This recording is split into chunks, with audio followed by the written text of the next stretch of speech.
Kalondo, I mentioned him already. So, Okay, you may go ahead. thanks very much, because when we were going, I was not feeling inferior or whatsoever. I could be taken care of. We travel in this country, visiting health sectors. Our secretariat were very helpful to us. The chairperson, whatever they say, they will ask, can you also comment on this one? And I was very open as an open person. So thanks to this group, it's now my family. I could say it's like my family, because we traveled, we stayed together for the past 5 years, traveling in the country, traveling abroad, in UK, Kenya, South Africa, so all, Botswana. So really, we are now a family. So what we have done as a chamber, I think we have passed a number of bills which is going to assist this country from now. And part of the bills, as we are aware, there are more.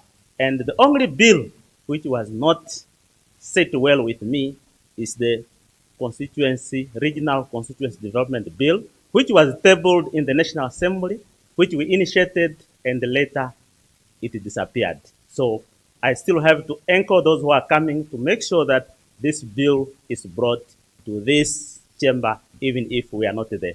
With these few words, a lot have been done. Thanks to you, the chairperson. Thanks to everybody. I think we have a good family. Welcome to Zambezi when you pass.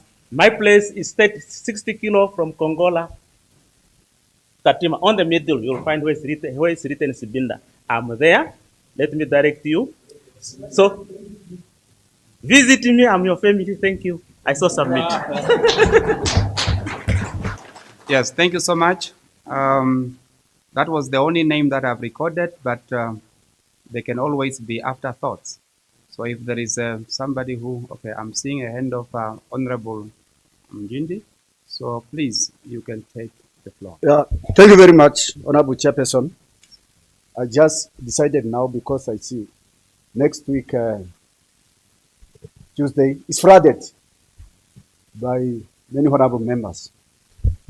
First of all, I want to thank the Almighty God who created me and make it possible to grow in the upbringing by my parents. And also I want to thank my family member, my wife, my children, who always supported me. And also I want to thank our party, our mighty party, SWAPO, our almighty SWAPO. The mighty SWAPO. To you, if it's not almighty, to me it's almighty. Yes. Okay. He's protected? Yeah. Yeah. That's obvious to me. Yeah. For make me to be a candidate of Ukuyushona so that I can be able to join Oshana Regional Council. And I would also like to thank the Oshana leadership, the SWAPO party leadership, the district leadership of Ukuyushona, and the honorable member from Oshana Regional Council for electing me to become a member of National Council from 2023 up to now. And when I said Oshana Regional Council, upon coming here, I really appreciate my honorable member that I have found here to mentor me, Honorable Shikongo, Honorable Kaushi. When I came here, they took me through the offices because I don't know which offices. Then I can say they are from the region. They are my mentor to be here. I would also like to thank the office of the chairperson for giving me an official to induct me in the chamber, and also all officers and the secretary, the ED, for making me to make sure that everything was in order, and they prepared me very well to take an oath or to be a member of the National Council, this parliament. And when I joined here, I realized that this is a house of order. You cannot realize that this one from political A, from political B. But we are here to discuss real issue. I can remember when we were discussing a private bill here. It was very tough in the chamber. But at the end of the day, when we go out, we shake hands. So, honorable members, I really appreciate. I have learned a lot from you as I found you here. All of you, honorable member, 41 member, you mentored me. And also I want to thank my chairperson for the standing committee, my former chairperson, Honorable Johnny Ricardo, and the vice chairperson, Honorable Jambura, and all members that I found in the standing committees of the National Council, that is Home Affairs, Security, Constitution, and Legal Affairs. Also, they have mentored me. And also, I should thank my current chairperson, Honorable Jambura, and the members for electing me to be the vice chairperson of the committee. That committees have also do a lot of work, which I have learned in the security matters, and I really appreciate that. And I also like to thank the secretariat of our committees. They are always helping us to do our work diligently, so that whenever we tabling our report here, it's only going through. Not question even, they only give comment. You can even see to just that there was no questions. Most of committee report, they are questioned, but the committees of the Home Affairs, it's because maybe so for security reason, they don't question, they only comment. So, because sometimes things for security, it's not for public consumption. So we really appreciate. So we look forward to get your support. We pray everybody to be safe. Honorable Chairperson, I have also learned a lot from you. You are a man of your sense of humor. When you are giving opportunity here, you are treating all members equal. So this what we have learned for your good leadership. We wish you well, and that all of us, we must learn good example from the chairperson. And again, okay, hand ups. So, and I don't want to forget my brother from, you have Kennedy. Yeah, I want to thank my brother Kennedy in the CPA cluster. So, he's the one who nominated me to represent the parliament, the chamber to Singapore. So, I really appreciate for the support of the CPA members. So, you made me to see the first word, the word. So, I really appreciate. So, you see, that's what I'm saying. Oh, that's what we are saying. When we are in this chamber or in the other committees, we are not looking with what from political parties. They say they elect anybody who can able to represent that. That is the unit of the National Council of this House. So, honorable members, we really appreciate. I'm still learning from you because I just joined you after 3 years. But what I have learned here, it's just like I have been here for 5 years, just equal to you who have been for here from 2020 to 2025. Salute to you all. Thank you. All right. Thank you so much. That then brings us to the routine order. Any petition? I see none. Any reports of the select or standing committee? I see none. Any report and papers? I see none. Any notice of motions? I see the hand of Honorable Chief Whip.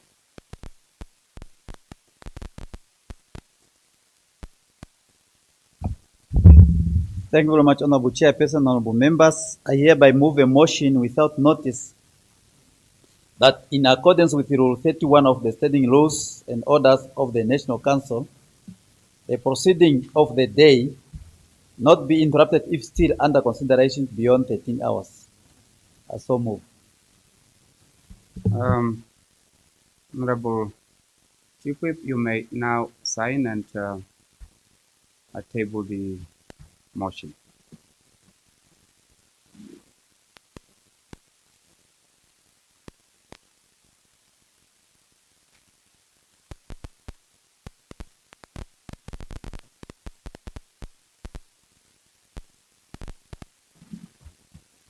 Thank you. Any other notice of motion? Honorable Mbangu. The floor is yours. Honorable Chairperson, honorable members, I hereby give notice in terms of Rule 54 of the National Council Standing Rules and Order that on Friday, the 7th of November 2025, I shall move the report of the National Council's delegation to the 56th Plenary Assembly of the Southern African Development Community Parliamentary Forum, SADC-PF, held in Livingstone, Zambia from the 6th to 15 December 2024. I so move. Thank you. You may equally so sign and table the motion.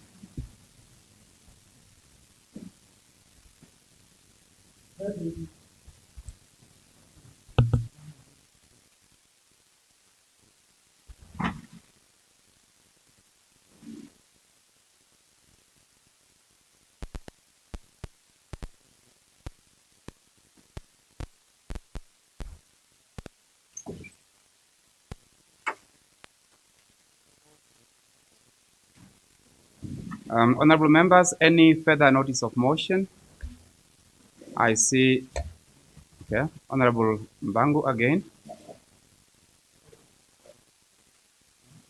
Honorable Chairperson, honorable members, I hereby give notice in terms of Rule 54 of the National Council Standing Rules and Order that on Friday, the 7th of November 2025, I shall move the report of the National Council Standing Committee on Agriculture, Environment, and Natural Resources on the investigation into food security promotion in Namibia during 2024 and 2025. I so move. Thank you so much. You may also sign and table the motion.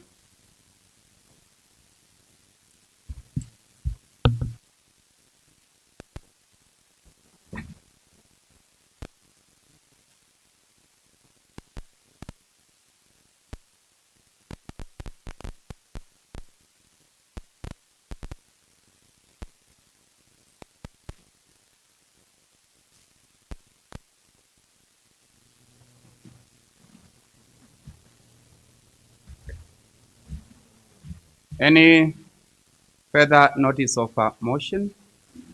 I see none. Honorable members, the Secretary will now read the first order of the day.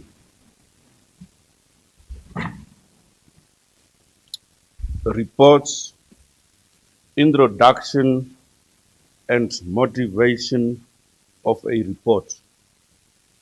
Report of the National Council Standing Committee on Education, Science, ICT, and Youth Development on the follow-up oversight visit to Kunene region, Oshikoto, Ohangwena, Kavango West, Zambezi, and Ochodonjuba regions to assess the status of community hostels at selected schools from the 10th to the 22nd of August 2025.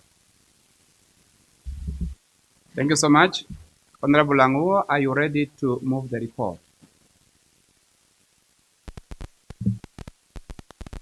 Yes, Honorable Chairperson. Thank you so much. Any objection? Agreed to. Honorable Anguo, you may now table the report.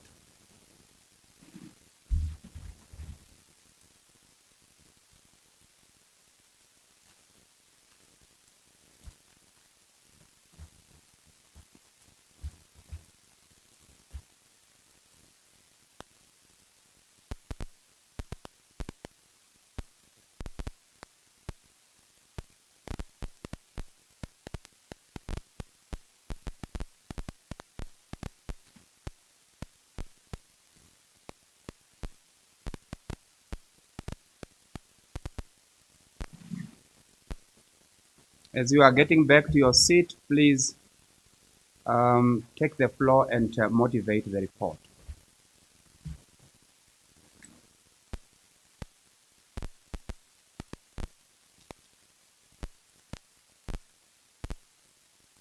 I'm not very sure if your mic is on. Chairperson. Honorable Chairperson, honorable members, I raise before this August House to present and motivate the Standing Committee's report on the state of community hostels and broader education sector oversight, which is conducted in the year 2022 and 2025 following our visits to the regions of our Republic. Honorable Chairperson, honorable members, the report speaks to the heart of our nation's moral and developmental responsibility, the welfare, dignity, and future of the Namibian child. When the committee first undertook visits to 52 community hostels in the year 2022, it was in response to a national outcry over the poor and degrading conditions under which many of our learners live and learn. We found learners sleeping in overcrowded, unsafe dormitories, some in classrooms without proper beds, sanitation, or adequate food. In the year 2025, when we returned to assess progress, the reality was both disappointing and distressing. Little had changed. At Etanga Primary School in the Kunene region, children continue to sleep in classrooms more than a decade later. Across the regions, hostels remain without water, with non-functional ablution facilities, dilapidated infrastructure, and meals subsidized that have not been revised since 2008. Honorable members, how can a nation aspire to Vision 2030 when its children are expected to learn under such conditions?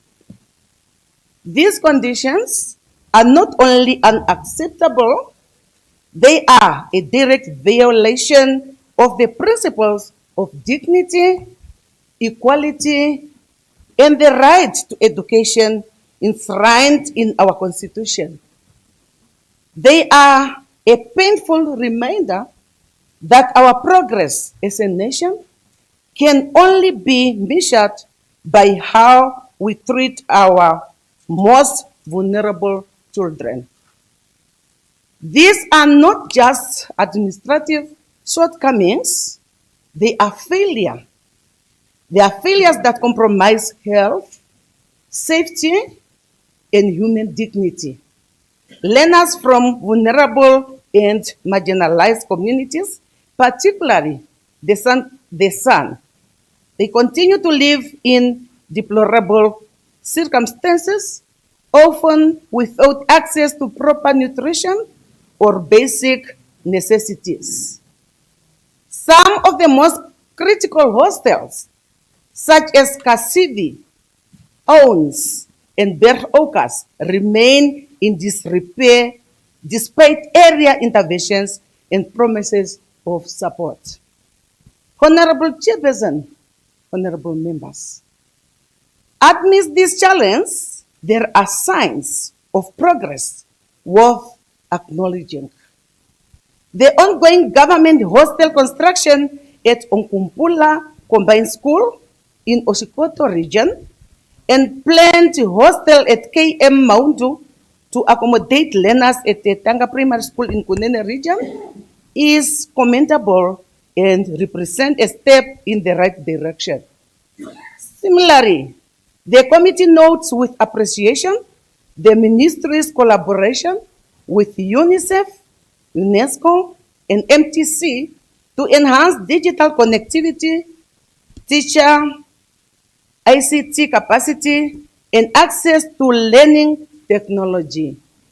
These efforts are important building blocks for the future, but they remain insufficient if the foundation of learners' welfare continues to crumble beneath them. Equally, concerning a broader structural issues within our education system. A lack of vocational training opportunities for learners from rural and marginalized communities, many of whom possess strong practical skills but are excluded from conventional academic paths. Poor digital connectivity, which continues to limit access to modern learning tools and information. Policy misalignment between secondary and tertiary education is seen in the admission barriers faced by grade 11, that is NSSCO learners at the University of Namibia. Honorable Chairperson, honorable members, education is not merely about access to classrooms. It is about access to opportunity. The committee therefore asks the government through the Ministry of Education, Innovation, Youth, Sports, Art and Culture to act decisively on the following. To prioritize the rehabilitation and construction of hostels to ensure safe and decent accommodation of learners. To review and update the outdated 22 Namibian dollars, we are talking about community hostel, daily meal subsidy, which no longer reflects the cost of living or supports adequate nutrition. Resolve persistent water and sanitation shortage affecting schools and hostels across all regions. To expand vocational training opportunities in areas with higher concentrations of marginalized communities. To harmonize education policies and strengthen coordination across ministries to ensure a coherent, inclusive, and equitable education system. Honorable Chairperson, honorable members, the condition of our community hostel is not simply an education issue, it is a national development issue. It is a test of our collective commitment to equality, dignity, and justice. These children are the future of Namibia. Their potential should not be restrained by hunger, poor living conditions, or policy stagnation. Let this August host today reaffirm its duty to the Namibian child. Let us endorse the committee's findings and recommendations and demand swift, coordinated, and adequately funded action from all responsible authorities. As leaders, we must ensure that every learner, regardless of where they come from, can learn, they can live, and grow in an environment that upholds their dignity and support their dreams. I therefore humbly move, Honorable Chairperson, honorable members, that these reports be adopted and its recommendations endorsed for immediate implementation. I thank you. Thank you so much, Honorable Anguo, for the motivation. I now ask for further discussions on the report.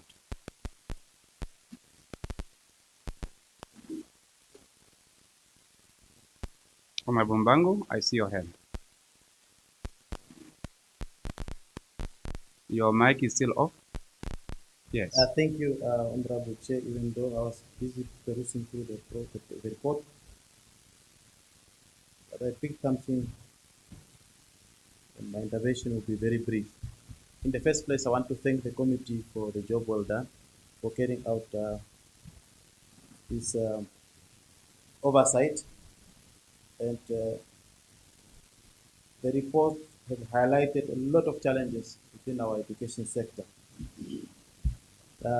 I want to start first by applauding the ministry.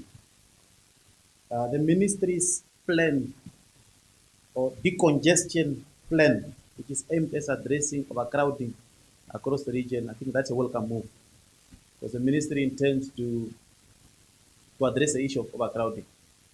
There are some schools like in Rundu at Ndama, where you find a classroom having 90 learners, 80 learners. So as a former teacher, it's not practical to pay attention to every learner if you have a classroom that's overcrowded. There's even no space for a teacher to move around and supervise correctly. And I want and applaud the ministry for the decongestion plan.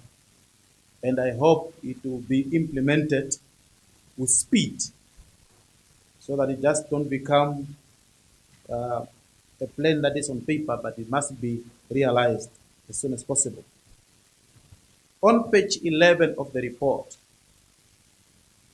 the practice of using classroom for dual purpose. In some other schools, classroom are turned into dormitories. It's quite unacceptable.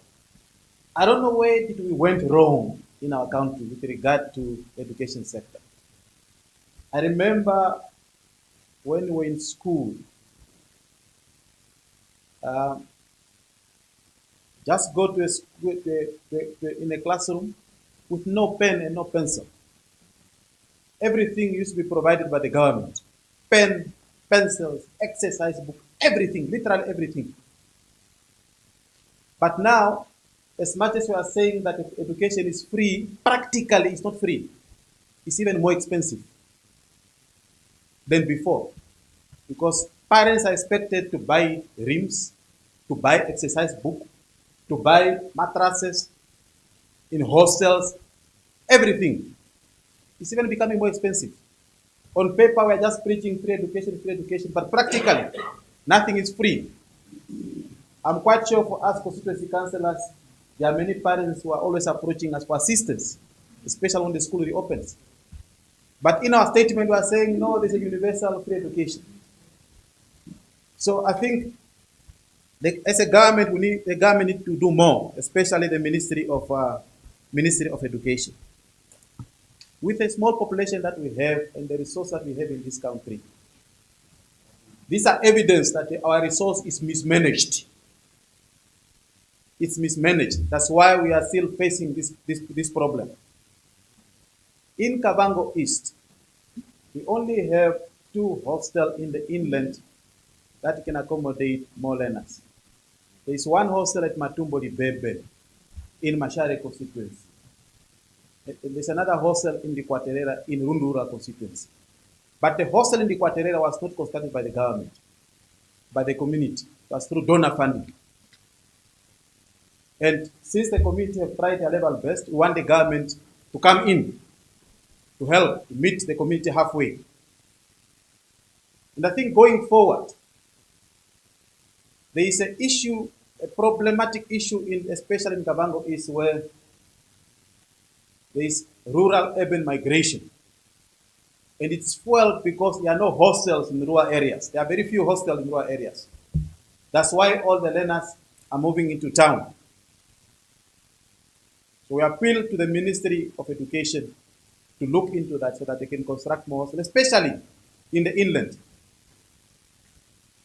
so that we deal with the issue of rural-urban migration.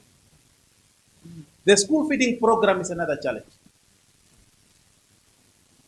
Colleague, last month, the chairperson went to Barbados, and I was surprised. In Barbados, small country, their only revenue is from fishing and tourism. They have no minerals, nothing. Now in Barbados, learners are required to contribute only $1 per week. That $1, learners are provided with breakfast, tea break, lunch for the whole week. Out of that $1. So they eat in the morning, breakfast, tea break, and lunch. And they don't have resources. And those that cannot afford $1, they are provided for free, but they have to get 3 meals per day, every day, January to December. So what is a problem with us? small population, the country is rich in mineral resources, but we are unable to feed even school kids. Even the school feeding program is a challenge, just like what was raised also here in the report. There are delays, sometimes even the food that's been supplied is not even enough, and so on. I think we can do better as a country. We can do better. We appeal to the Ministry of Education to look into these issues very seriously. During the State of the Nation address, the President made us, were informed by the President that come January 2026, there will be, our government will introduce a universal free tertiary education. And we all applauded. But now, after a few months, the statement has changed. It's no longer free, it's no longer a universal free tertiary education, but it's only a subsidy on tuition and registration. So why do we have to politicize everything in this country, colleague? Because a universal free education is a universal free education. But when you talk about only registration tuition fee, it's no longer a universal free education, something else. It's just a subsidy. Now, what about the poor children who are coming from the marginalized communities? How will they survive? And I think it's about time that sometimes we should put politics aside and address the challenges that we are grappling with. And these political phraseologies and political statements that we throw day and night is not helping this nation. So I want to appeal to the President to reconsider the promise that he made during the State of the Nation address, so that there should be universally free tertiary education, as it was stated during the State of the Nation address. We can't continue amending our statement after giving promises. It's unacceptable. It happened the same with the elderly pension. During campaign, we were told, they will vote for me, I will increase it. After taking office, no, not this year. Just wait. No, it doesn't work like that. Honorable Mbangu, I Yes. hope you are now getting to the conclusion. Yes, I'm going to the conclusion. Now, the other issue, Honorable Chair, that I've also taken note in this report, the education system that we have, colleague, the education system that we have in this country is failing this nation. Yes, the delayed assessment and learners, the delayed assessment is failing these nations. Imagine learners are only assessed in grade 11. When we were in school, I wrote national examination in grade 4, national examination in grade 10. But now they removed all those assessments. Learners are only assessed in grade 11. Now, how will the teacher then identify the learning gaps when assessment is only been done in grade 11? Even the time when I was a teacher, we used to compete, because when we used to teach, the result of our learners should be published in newspapers. And you want to make sure that when you read the newspapers, at least your learners must perform. We used to complete our syllabi around May and prepare the learner thoroughly. But now, in the absence of national examination in grade 10, so learners are just doing just test series at school level. As a result, it's also encouraging teachers to be a bit lazy, because there's no proper assessment. Because during national examination, you won't mark it yourself. Somebody else will mark it. If it's a question paper from Kavango, it will be marked by teachers from Karas or Hangwena. So you make sure that you prepare your learners very well, which is not the case now. So without a formal assessment early in the secondary schools, teachers or educators will find it very difficult to provide a targeted support and intervention for struggling learners. And I think I recommend that our education system need to be revamped in order to meet the democratic demand and ensure skills-oriented education system, which is a missing link. Because at the moment, the pre-vote is at the discretion of the teachers. Either you can teach it if you want, if not, you just sit and tell stories. It's about time that we must come up with technical schools.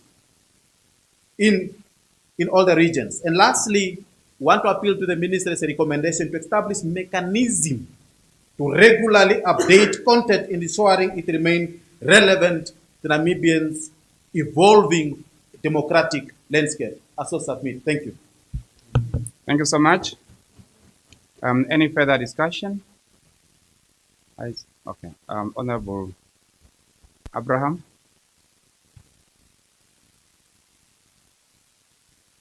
Thank you very much, Honorable Chairperson.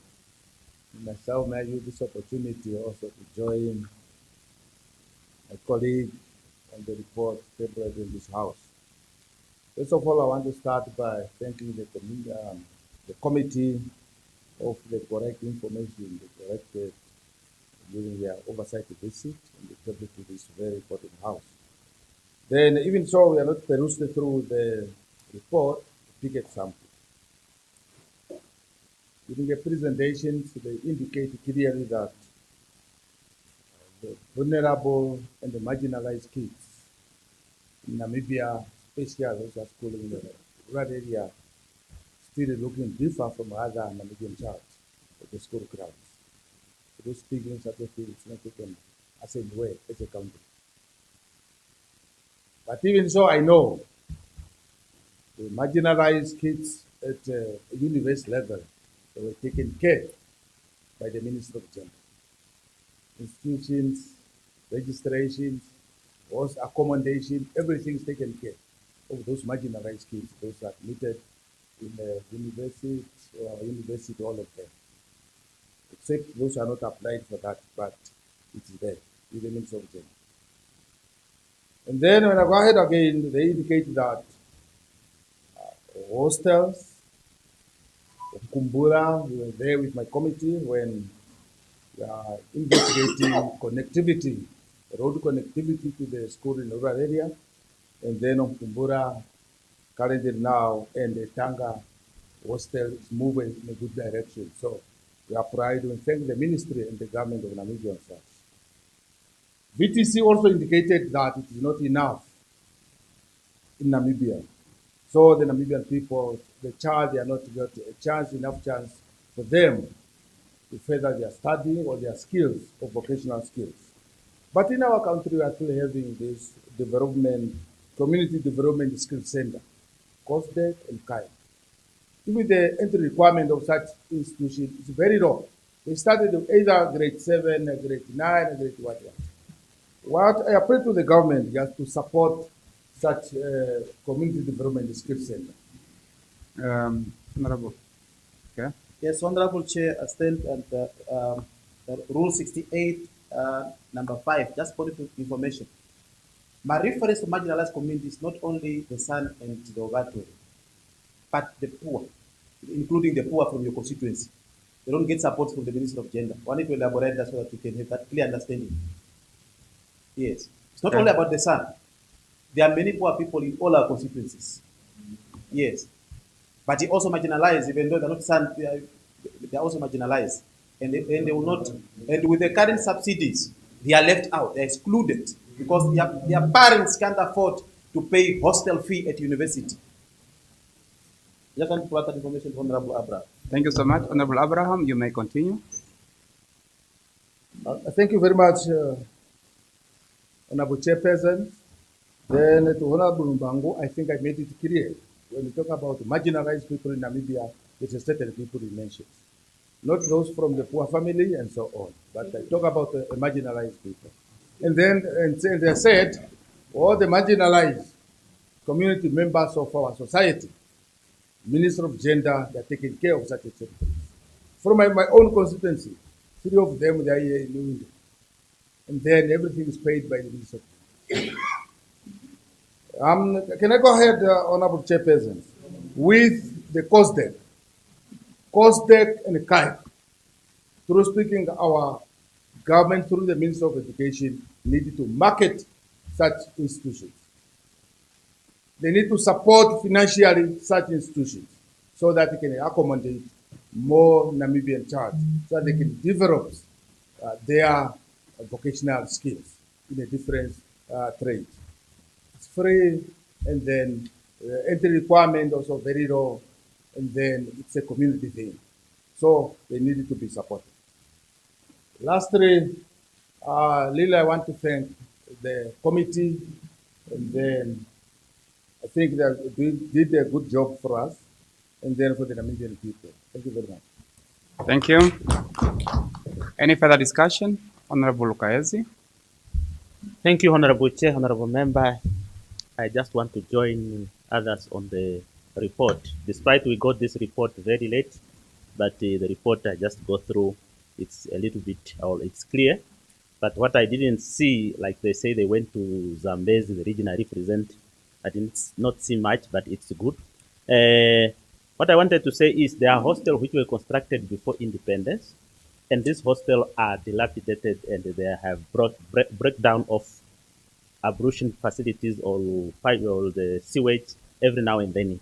And then this hostel need to be renovated. And you'll find last time I was listening to the feedback of the director on these two hostels, Skosinyana and Simata. So he was saying, no, we don't have budget, procurement, and so on. You'll find these learners, when they go to the hostel, they don't even wear shoes in some cases. They put brakes in order for them to pass to the hostel. But you look into the hostel, it looks nice, it was renovated, but only the ablution. You fix it, it bursts there. You fix it, and I don't know, I wanted to ask, they say maybe there are those marginalized who don't have money to buy toilet papers. So they cut from the old mattresses and use, and then it blocked. That's what someone told me from the street. Why is it broken every now and then? Because it's not. But from the look of things, the capacity of the hostel, there are more people than what it can accommodate. They are overcrowded. So we need to look into those hostels. That's what I want to add. Those which were built long time, especially in Zambezi, that either they are extended or repaid the ablution itself. I so thank you. I submit. Thank you. Honorable Adongo Minya. Yeah, thank you very much. I will really also thank the committee for a really good report that has been tabled here in the House. Really, they were very clear on that findings. I really concur with the findings that they have found. We just wanted to add a few other things that you just needed also, maybe when Honorable Unguo and Honorable Shavionja and the other committee members are coming back to the House, we just wanted you to add on that one. Really, the thing of the $22 that we have talked about of the subsidy, the quality of the food at hostels is something that one should really look into it and see. I don't know, how did the ministry, how are they determining these people that are getting these tenders? On what basis are they getting these tenders to supply food to the hostels? Because if you really taste that food over and over, you will see the quality of the food. Even the beef that they are providing is from maybe lean kettles or whatever. The quality of the food is not that good. The quality of the food, I don't know, there are so many people, inhabitants of the constituencies and the regions that are plowing, that are growing crops and so on. Why are these people not brought on board so that they can supply these commodities to the schools? Now you don't know, now that they're getting it from where? So that we investigate and see how best can they be taken to these people so that these people can supply, and see whether we will have a constant supply of all the commodities in order to have really a balanced diet at schools. And then also one thing that we should really encourage, I really agree that there are certain regions where they are really struggling with hostels, where hostel accommodation is an issue. And then you have also regions where the hostel accommodations is there, but the vandalism that is going on at hostels is something that one wanted to know, how best are we going to keep this vandalism.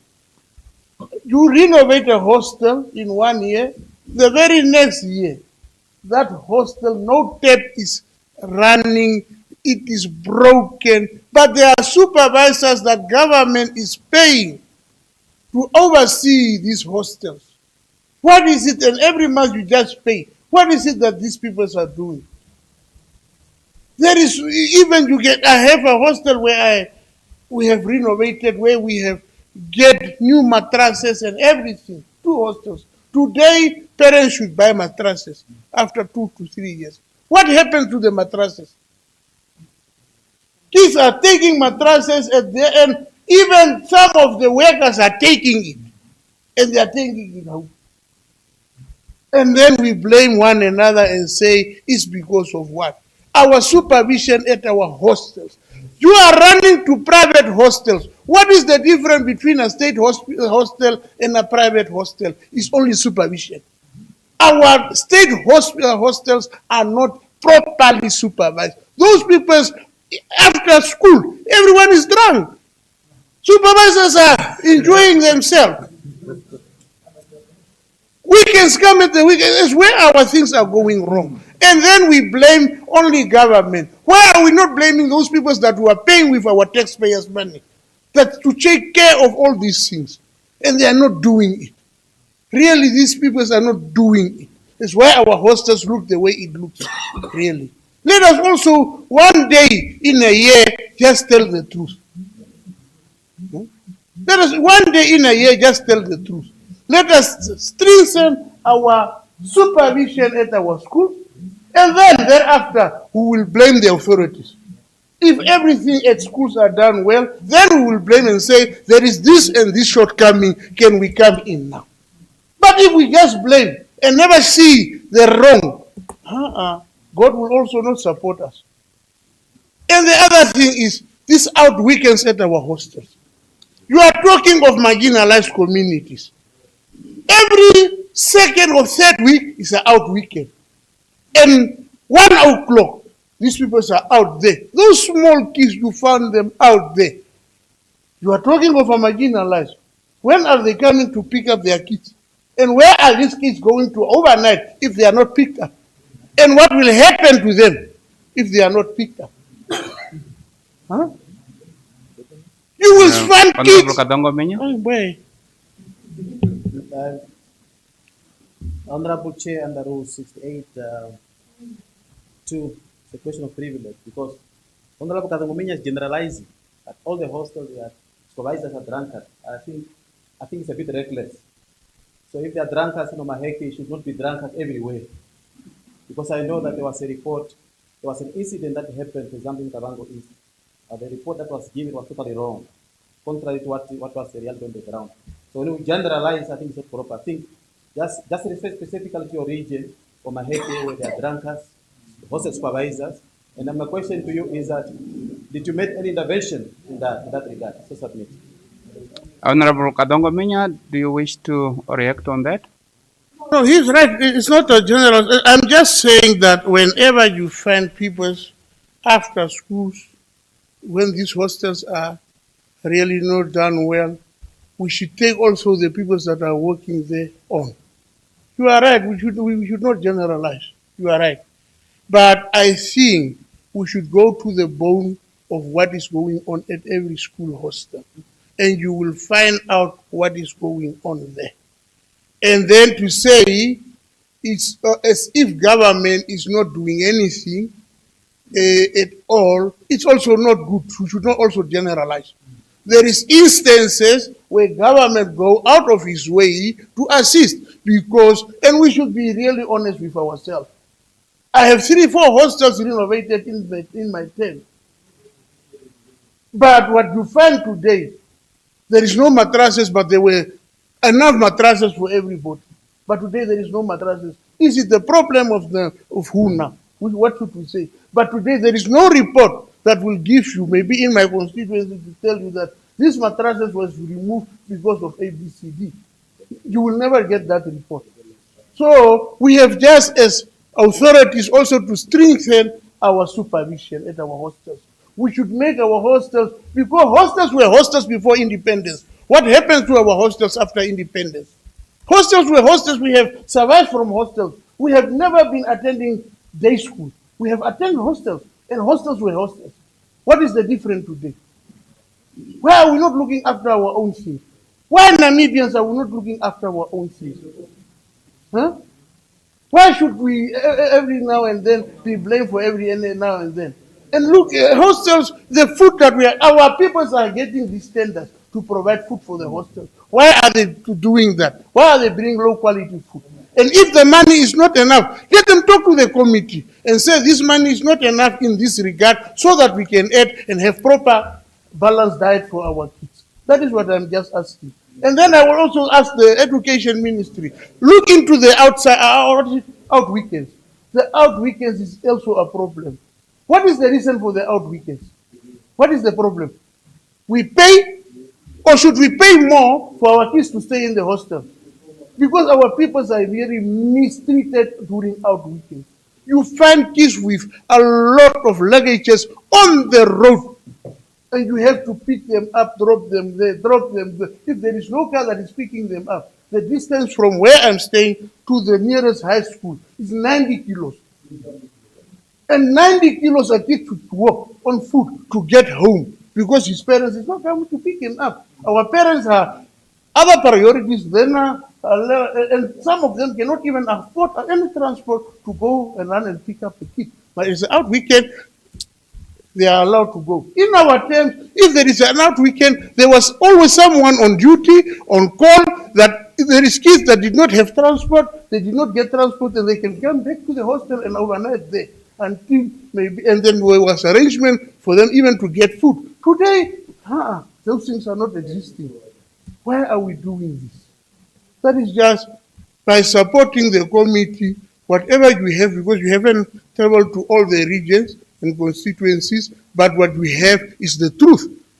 And I really urge and support it, and ask the Outcast House also to approve their report, and urge them next year to continue until we find a solution for our hostel problem. Thank you.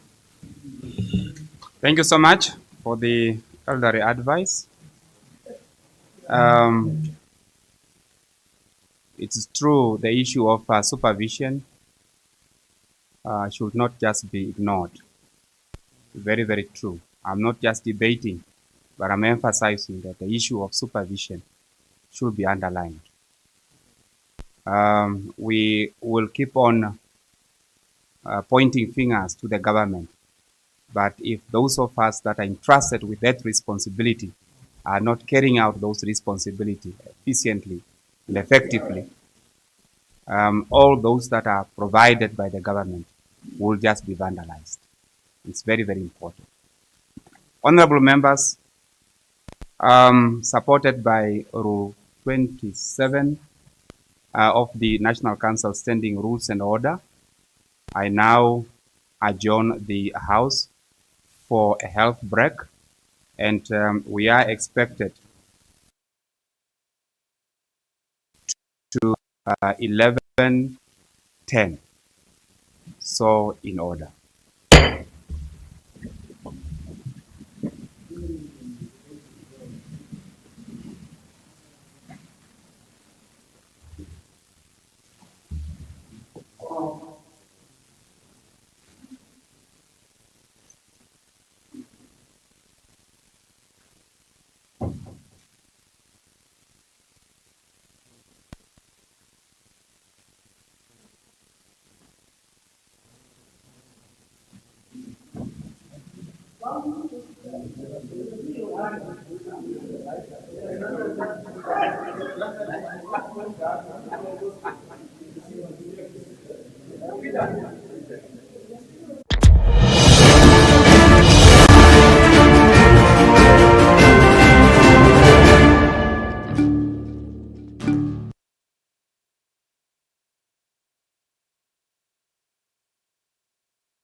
Whether you live in a city or lands, then having to depend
So this was all out of pocket. I flew to South Africa, and I went to get all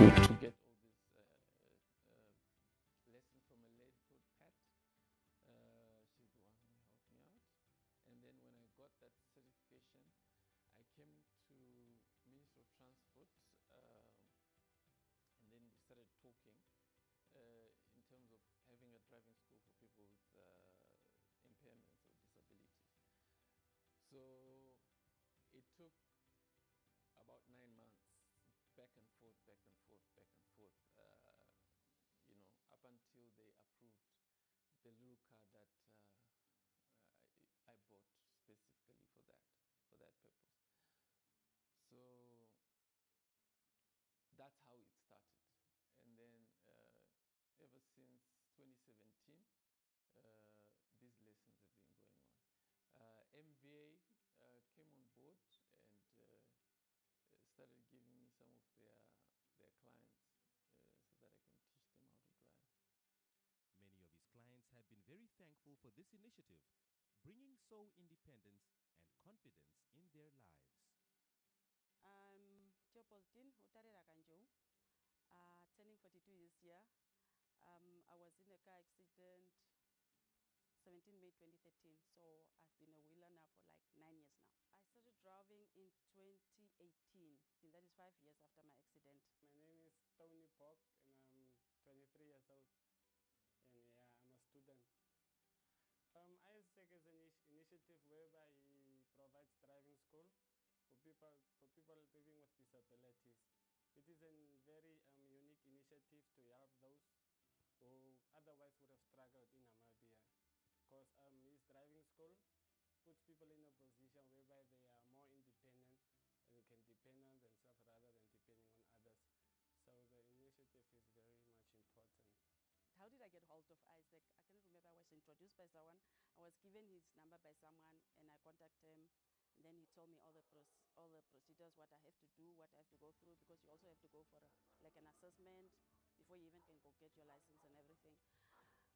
Isaac initiative is the best. It's actually great because it's like we are minorities when it comes to driving or when it comes to living normal life. So having someone who's helping you to get your life back, it's a very great thing. I was actually struggling before I met him, because once I wanted to go anywhere, I would have to call a friend or a family member to pick me up and take me somewhere, because the location where I live is pretty hard to get a taxi, and then again, a wheelchair doesn't fit in a donkey Botswana and those type of vehicles. So then again, I would have to call family members. But then I met him through mutual friends who introduced me to him and told me, no, you can get a driver's license, what. And then that's where I met him. And it has greatly helped my life, getting to and from school, from UNAM, from campus, going wherever you want. If you want to go get something to eat, you can drive off, those type of stuff. He also helped me a lot with like getting the wheelchair into the car, getting it off, those type of special skills.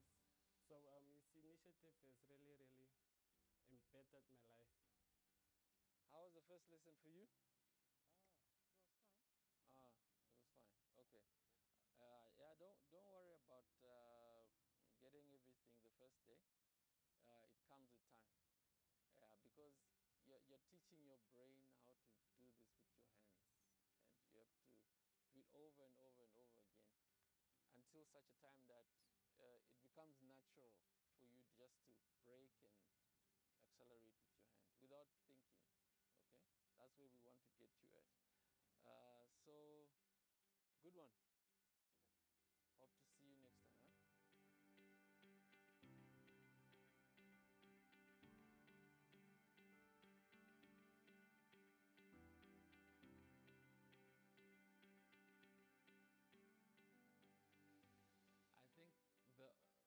the biggest challenge about losing some ability is the physical environment. The physical environment is very inhibitive. Let's say, for example, I just want to go to a meeting in town, if I have to get a cab, if I'm not driving, if I have to get a cab, the cab driver doesn't want to stop for me because I've got this baggage of a wheelchair and space and all that. And then when I do get there, there's the stairs, there's the ramps that are too steep, so the physical environment, it's quite challenging for people with impairments. That's why you see sometimes it looks like people with disabilities or impairments, they look like they're failing. But it's because if you're told to come at 10:30 and you can't make it, you always come at 12. Not because you're not putting effort, but it's because the physical environment stops you from being able to achieve what you want to achieve. So, and the other thing is the disability equipment is so expensive.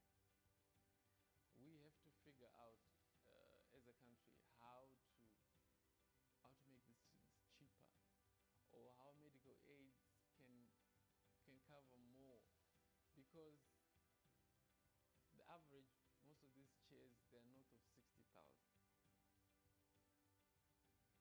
60,000 Namibian dollars. So you can imagine it's not easy. It's really not easy, especially if you want to get chairs that you can get around with, So, and then there are other devices that make your life more comfortable, just to beat the physical environment, just for you to be able to be at par with everybody else. I think that's where the biggest challenge is.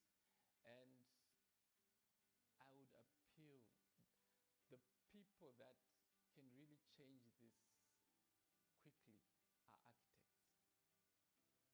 If architects made an effort that for every building that you are drawing, make it accessible to everybody. Because there are ladies who are pushing prams, they still need a ramp. There are old people with sticks, with walking sticks. They don't need big stairs. Even pregnant women, they don't need to climb over, some stair that is so big. It'll be easier if everything is just almost like a ramp, sort of. So if architects could, be engaged and play their part, I think they would significantly change.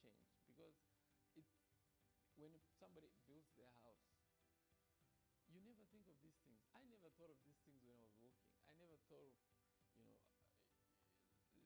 let me do this just in case a relative of mine comes and visits me who is in this situation. Because I didn't have any relatives. I didn't have anyone.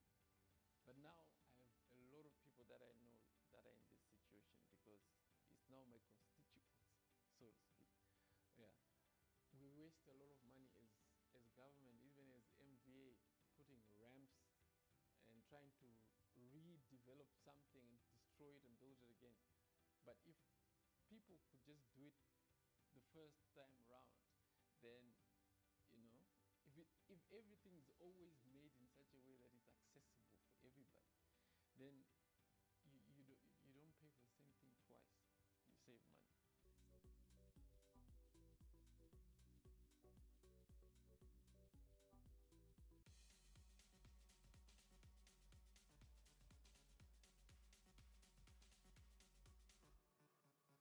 What's up, Water Lifestyle fam? It's your boy St. Fitness at Body Tech Gym. Today I'm gonna take you through a back and chest workout with my boy Wilson. Let's go.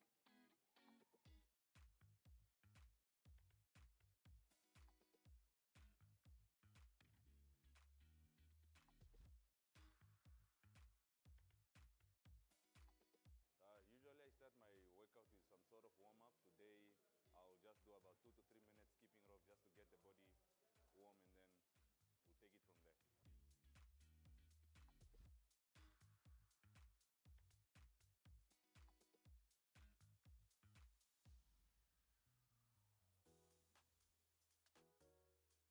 skipping, we'll start with incline, Smith machine chest press, superset with leg pull downs.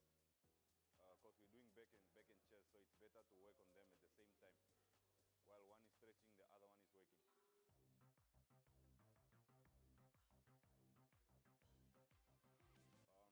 Our first workout for today will be a leg pull down, which is a back movement, just to warm up the lats and the upper back.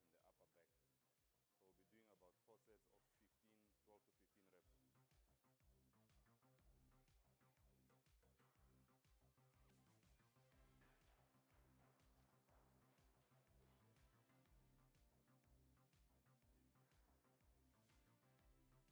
reps. The workout he's doing right now, let's do more. Focusing on his lats, this part of your back. So to give you that V-taper, the wide look that most of the men have, this way it comes from. Hence you guys wonder why gym guys always walk with arms open. When these muscles are too big, your arms won't be able to rest. So we're trying to target that muscle. Easy, give me one more. I started working out in 2016. I lost my mom in 2016. And I was losing myself, and then a buddy of mine invited me to the gym once. I did it, slept the following day, and then kept doing it. To me, it's more of therapy than looking good and lifting heavy weights. You know, with fitness, you need to be surprising your body all the time. You can't have the same routine from January to December. I like switching it up where like I do a push and pull muscle, like what we are doing now. We do chest, and then do back afterwards. And then there are times I like separating it. I'll do chest alone, chest and tricep, because they're all push muscles. I'll do back and bicep, pull muscles, legs. Legs are the biggest muscles on your body, so you can't mix them with anything else. You have to focus on them. And then shoulders and calves, or shoulders and abs. That's more like it. Same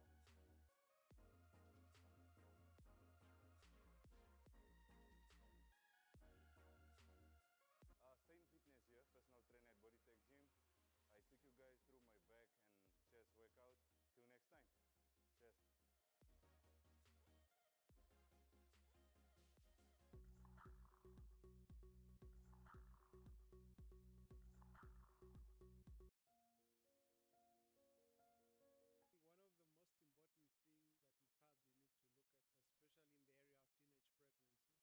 about sex to their teenagers at home. I will probably also encourage our curriculums at school to incorporate subject matter that empower the young ones, teaching them about sex so that they make informed decisions. And I would probably encourage, particularly in our community, for us to stop demonizing subject matters that are concerning sex and sexual intercourse. In that way, our young people can be open to discussing and having conversations of this nature. And when they are empowered and they have an understanding, it will help them make informed decisions. And in the long run, that might help us see the numbers of teenage pregnancies go down. I feel like, honestly, it's a very big topic to talk about. It's very difficult, especially for parents that really, for them, they're also not, they're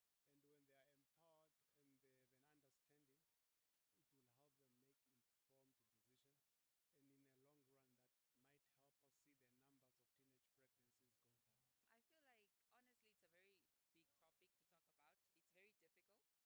So I feel like, just sitting down, first of all, before they start, puberty and stuff, just sitting down with them and already talking to them about, the consequences and stuff. Because I feel like parents tend to not talk about the topic. And then when it comes to the children, being exposed to it, it can be very tragic, and then they start doing things that they are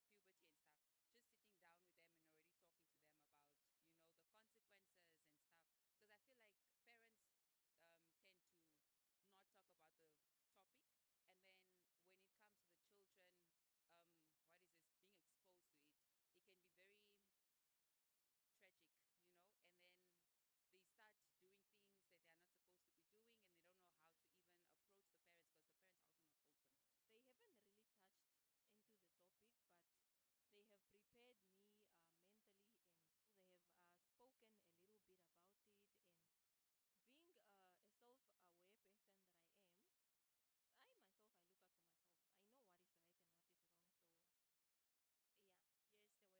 They always tell me to go for family planning, but I never did.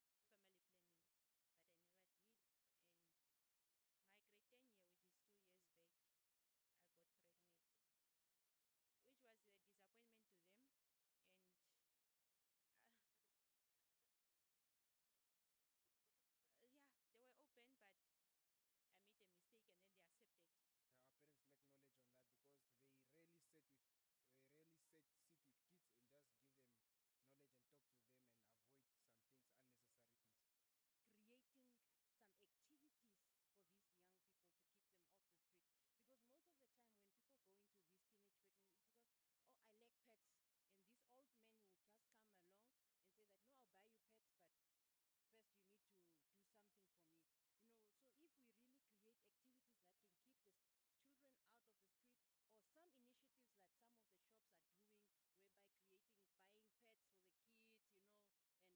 working with some of these things. So let's create more jobs for the kids. Let's create more activities. Let's build soccer fields, netball fields to keep the kids out of the streets, because I know that if they are aware and they are out of the streets, these things will be less. The message I'll have to our older men really is we have to look into the mirror, ask the biggest question. As an older man, ask yourself, if you find yourself in the presence of this young lady or a teenager that you are about to engage in sexual activities with, the first question you should ask yourself is, if it was your daughter, would you want a man of your age to engage in that activity with your daughter at that age? And if the answer is no, probably you shouldn't be engaging with somebody else's daughter either. Obviously, they should learn from school. And me, I have time to talk to them also. I sit and tell them what's going around. They know how I'm struggling. They must study first. That's the first priority. And then maybe if they find somebody who's really interested in them, they can now get married. For the teenage girls, I really just feel like you should really be open, even though it's very difficult. You can't do it alone. And especially even though people are going to speak about you, even though people are going to say words and have comments, it's very important to just focus on what you can do and what's best for you. Parents should really educate their young girls or children at large about the dangers that come with teenage pregnancy. It's not just about teenage pregnancy. There's a lot of things like HIV and AIDS, STDs and STIs. So we should stop looking at teenage pregnancy as a taboo in black households and talk about it, educate our kids, and bring about quite a massive change, you know.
For other guys, the only advice that I can give them is you must abstain and then use protection, and then you must take care of what you did and be responsible as a responsible father. And just take it from the example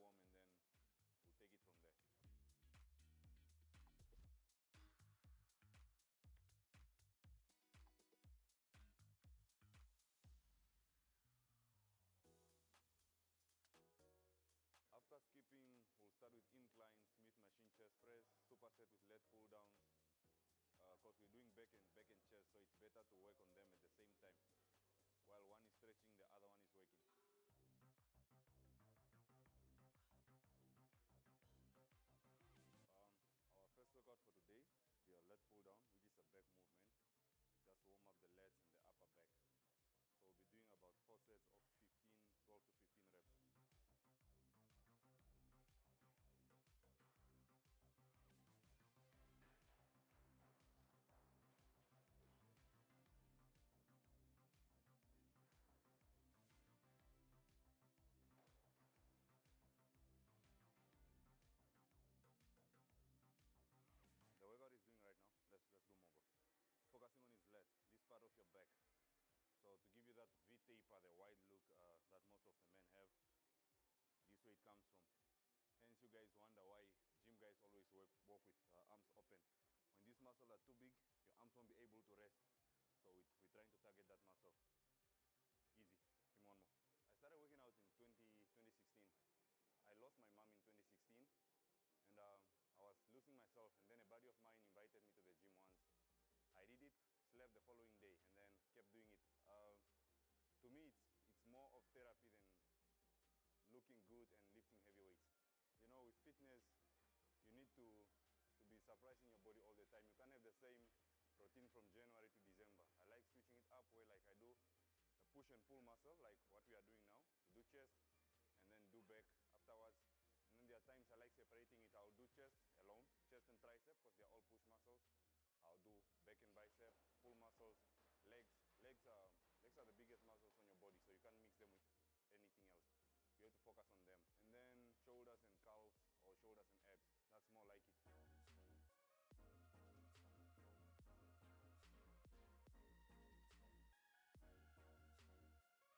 Same Fitness here, personal trainer at Bodytech Gym. I took you guys through my back and chest workout. Till next time. Cheers.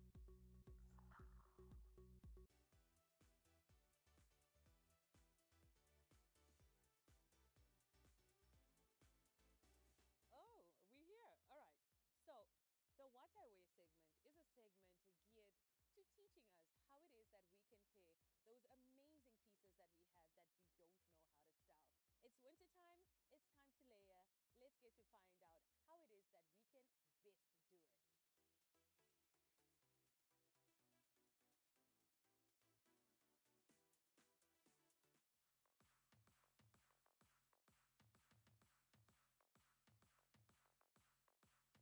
Hi, what a lifestyle.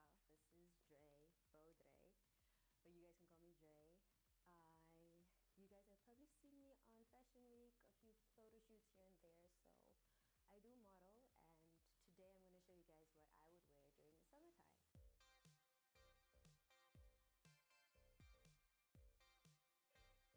The look that I'm going for is sitting courtside at a tennis court or padel, because a lot of my friends are getting into padel and I want to be courtside, and this is what I would wear. I don't know if you guys seen that Zendaya movie with challengers. I'm challenging challengers. So this is what I would wear. Nice and loose, summery, because it's very hot. The summers are coming for us, and so I'm wearing a little pink top with a white skirt, pink heels to match, and my pink clutch with a little illustration for fun. Jewelry, I usually go with gold, but I mix silver, anything that I like. Little flowers for the necklace, and a little pink clip for the hair, of course. And sunglasses are a must in Namibia. Hi again.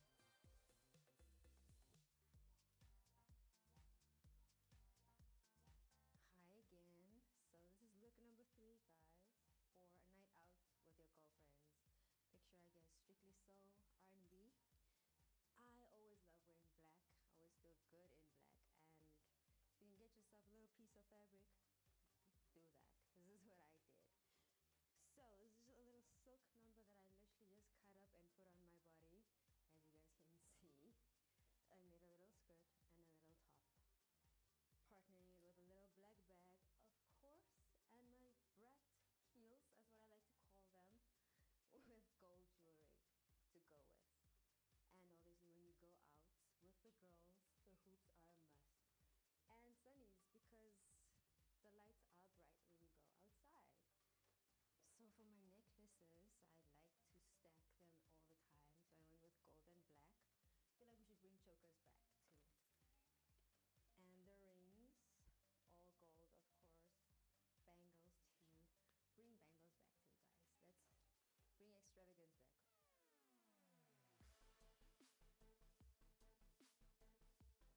As you can see, I'm a very courtside sport field kind of girl. So this is, I guess, next to the rugby field or hockey. Whichever you want to choose. I don't really like sports, but I like to be courtside. And this is what I would wear. My little, not little, big oversized shirt with baggy jeans. And green shoes to match. And then sunglasses are a necessity always in this Namibian heat. Thank you. And my green jewelry or accessories, green and gold and silver, whatever feels good, I go with. And yes, guys, the black bag is a necessity, and this is what you'll see me in next to this field. And we're back again, guys. I'm going for church in the morning and mimosas afterwards. So, you know, you need a girl that can do both. So this is a fit that I got from my mom, actually. Love her closet. As you can see, it's a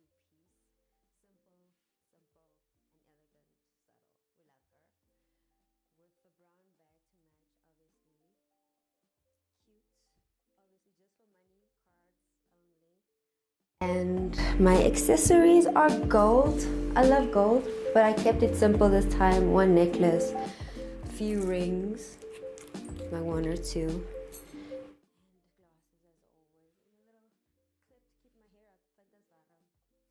So yes, guys.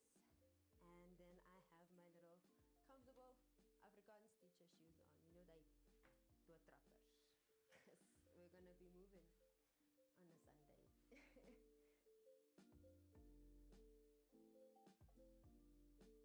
was what I would wear in summertime. Hope you guys like what you see. Again, I'm Baudre, but you can call me Jay. This is NBC2. It's ours. This is NBC2. It's ours.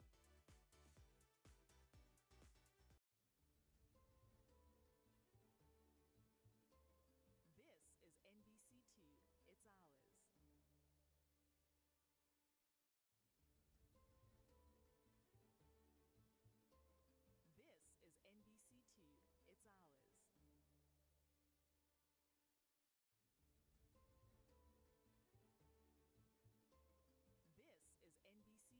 ours.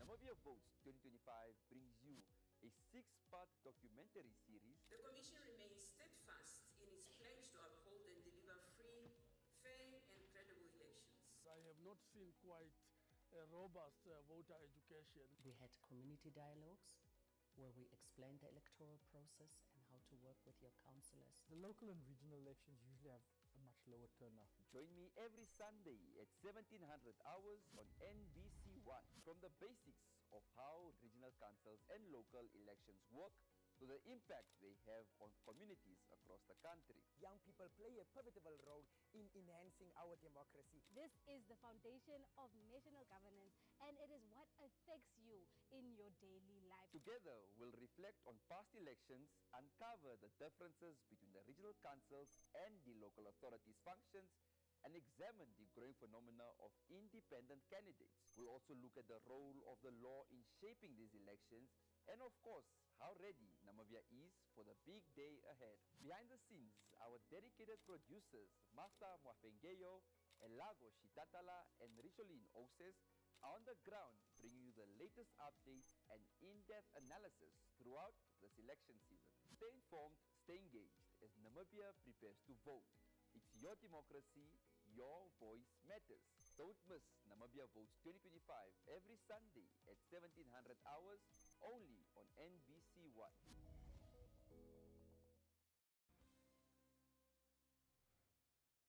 Dr. Augustine Kwabenatewa is an obstetrician and gynecologist in Kumasi, Ghana. He shares some insight on endometriosis. Endometriosis is a condition that simply means the presence of endometrial tissue outside the endometrial cavity.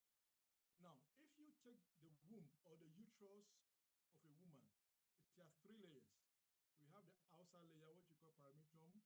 We have the middle layer, which we call myometrium. And we have the inner layer, which we call endometrium. So endometrium is supposed to be inside the inner layer of the uterus. So once you have tissues of the endometrium outside the endometrial cavity, that's what results in endometriosis. So in simple terms, endometriosis is the presence of endometrial tissue outside the endometrial cavity. Endometriosis has been known for years. However, there's no a single cause of endometriosis, but certain factors have been associated with endometriosis that led to the development and the progression of the disease. Some of the factors include a genetic factor, means that it's known to run through families, a first-degree relative, a mother, a daughter, and a sister is known to run through. And then environmental factors is known as air pollution, pollution of water, and it can also occur because of a complication from surgery. Now, endometriosis essentially presents with heavy menses, heavy menstruation. It presents with pain. It can also present with infertility. So, in terms of reproductive health, it's a huge burden. There are treatments, but the treatment is tailored to the wish of the patient. The treatment may be medical, maybe surgical, maybe a combination of the two. So, for example, all that we do is to stop the production of the human estrogen. I advise all patients, all women, to seek care. They should not ascribe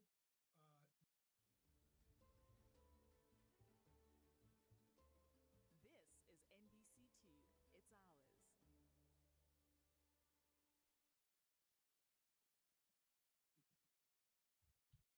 Honorable members, welcome back. We are still busy with the report of the National Council Standing Committee on Education, and it is still time for contributions. I now ask for further contributions. Honorable Kaishungu. Thank you, Honorable Jefferson. I really would like to appreciate the Education Committee under Honorable Kamuo. What he did is very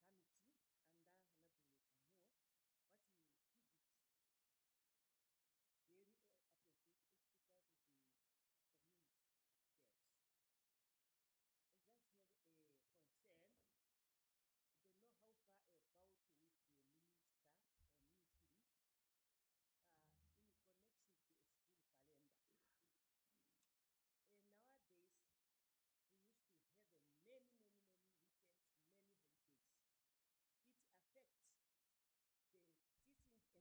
especially the community affairs. I just have a concern. I don't know how far about with the minister or ministry in connection to a school calendar. And nowadays, we used to have many weekends, many holidays. It affects the teaching and the learning activities, especially the month May. May now, I remember at the beginning of the independence, at the 9th decade, it was May as a holiday. But between there, the things are changed. Even as from current, next year we have we add also one holiday, the 28th. Yeah, so now I don't know how you discuss this with the ministry. To have a Damai as a holiday or to do something, but to reduce many weekends and the many holidays. The complaint is from the capable teachers and the adults, the parents. Because some schools are far from the home, but 3 times a weekend, the kids supposed to come at the home, which is they are not afforded. Again, it's the public service. You found our other schools during the long holiday, but the electricity has been on for the whole month.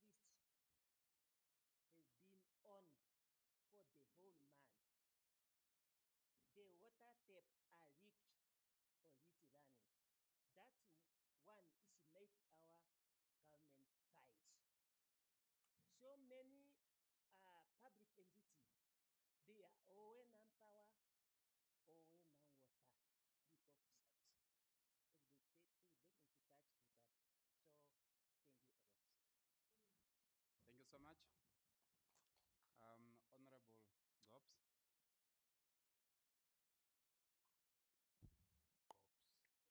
Thank you very much, Chairman. Okay, Honorable Gobs is protected. Yes, I rise just to contribute a little bit on the report. I've got some few observations and also 1 or 2 questions to the committee. The first one is that I also would like to echo my words on the notion from Honorable Kalongomunya that the ministry has to look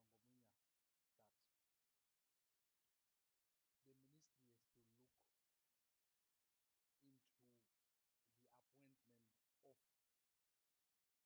Be it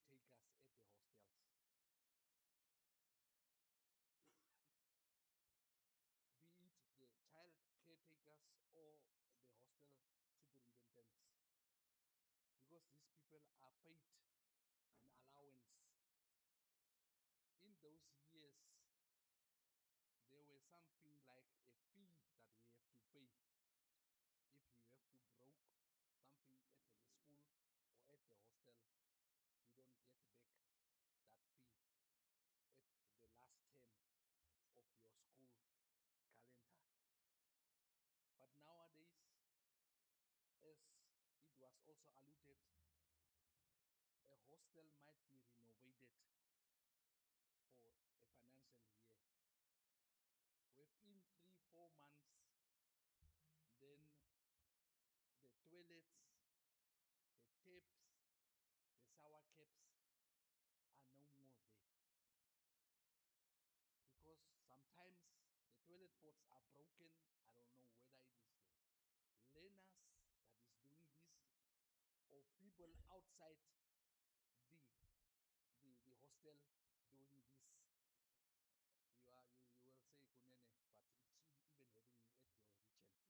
but it's even having at your region. You were crying now about your area even. So it's not only in Kunene, it's happening all over. So don't come in here with some cheap deals. The other thing is that either this allowance must be withdrawn from these people that is getting, apart from the salary as a teacher, that person is also getting an allowance to safeguard the properties of the government. The report is stating about, and I like to talk about Kunene as he's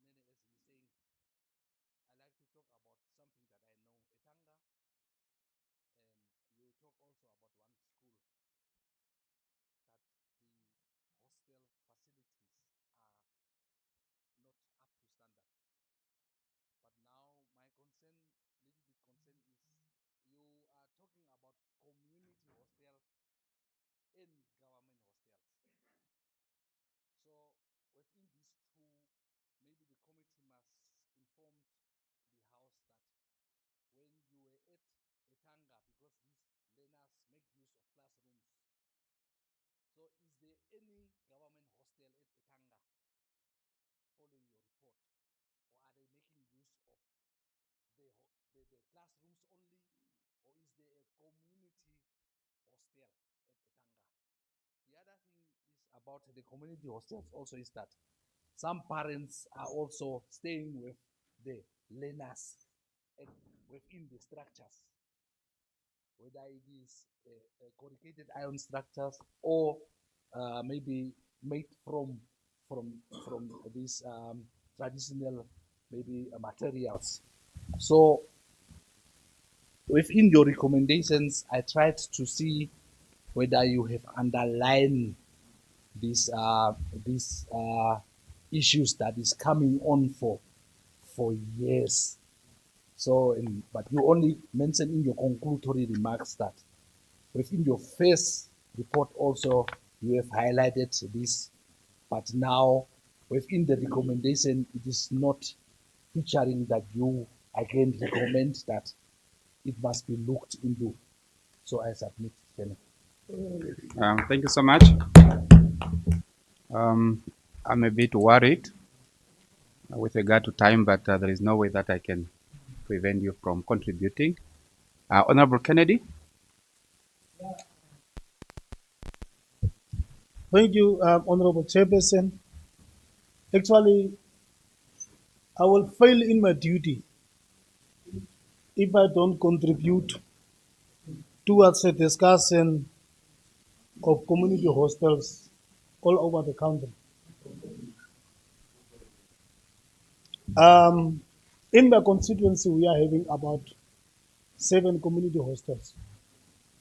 And it's very difficult, Honorable Chairperson. I fail to see in the recommendation of the committee that community hostels to be taken over by the government. It's very, very sad situation for those learners who are residing in community hostels. They are 100%, let me say 70%, depending on the contributions by the parents. And in rural areas, Madam Chairperson, majority of those parents who are sending the kids to the community hostels, they are not working. They are depending on farming, they are depending on SME businesses and so on and so forth. And it's very difficult. They cannot cope. Once you have close to 150 kids in a hostel. Parents have to feed them. Cleaning materials must come from the parents. Toiletries must come from the parents, and so on and so forth. And the parents cannot keep it up. Hence, my submission will be that government must look into it to take over community hostels, and not only limited to the community hostels. We have hostels owned by the churches, Lutheran Church and Catholic Church. Those hostels are also in the same situation. They don't have money for maintenance. It's very difficult. They don't have money for maintenance. They can keep, they can run these hostels themselves because it's very expensive. 10 kg of maize meal is costing close to $150, and that is once off meal. Even not maybe enough for 150 kids for a breakfast. On the other issue of government hostels also, Madam Chair, the development... I'm not sure whether you are referring to me as Madam Chair or... I'm not just very sure. Yes. Sorry. No offense, yes. Chairperson. I was actually referring to the committee chair. No, Chief Whip. I know, Chief Whip. Okay. I know. Sorry, okay. Chair. Okay. Sorry, Chair. In this regard, address me now, not the chairperson of the committee. You, chairperson. Okay.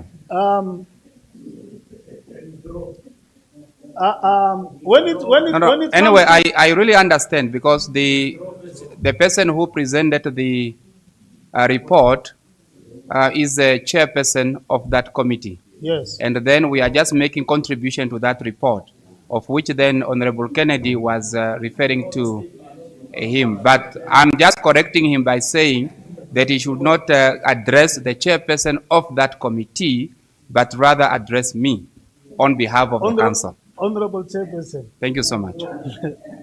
Honorable Chairperson, coming to, when it comes to the renovations or constructing of hostels in the regions, we are having a difficulty, Honorable Chairperson, because this project is run from Windhoek.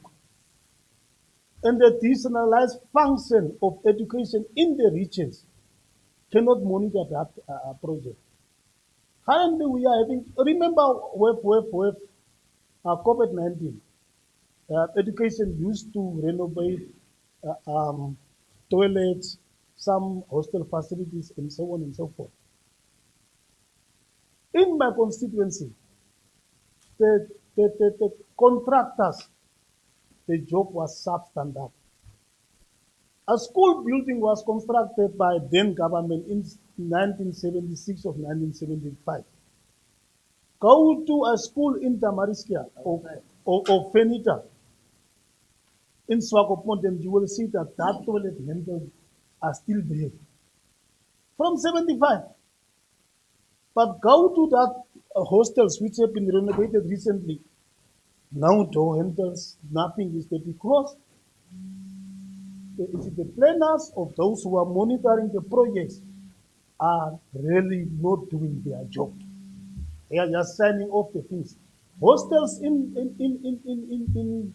Tubuses, Camp Primary Hostel.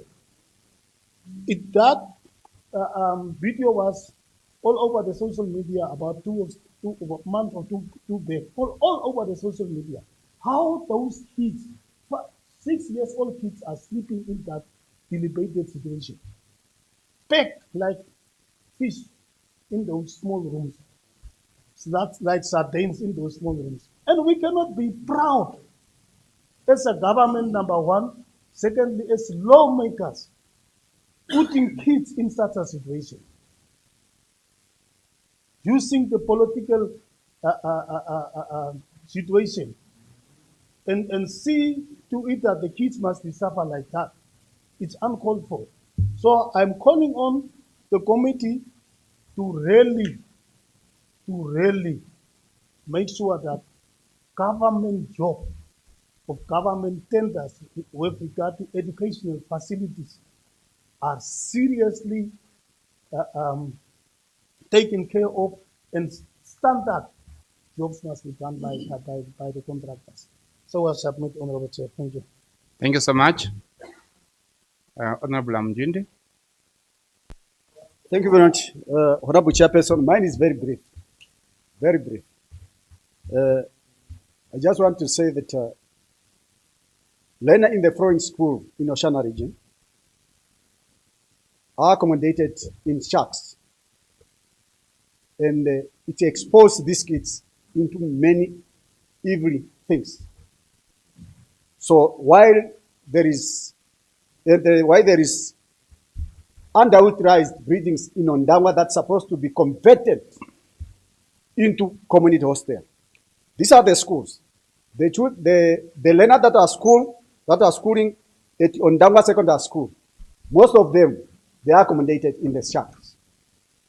The learners that are accommodated at Yonangoro Secondary School, most of them, they are accommodated in the shacks. Ihenda Command School, that are learners that are schooled there, they are accommodated in the shacks. In the Rukoro Secondary School. This is because they are from the surrounding school that were having grade 10 previously in the previous curriculum, but now because those schools, they are no longer having secondary school, they are accommodated in this school. Therefore, I request the committee, maybe to add this one to become a recommendation for them, to convert the government breedings that were used as Ondangwa, that were used as Directorate of Officers of the Directorate of Ondangwa West and Ondangwa East. By then, now they are underutilized. They are no longer used, only few. If those breedings, they need to be converted to become a community hostels to save these kids that are exposed to many things in the town.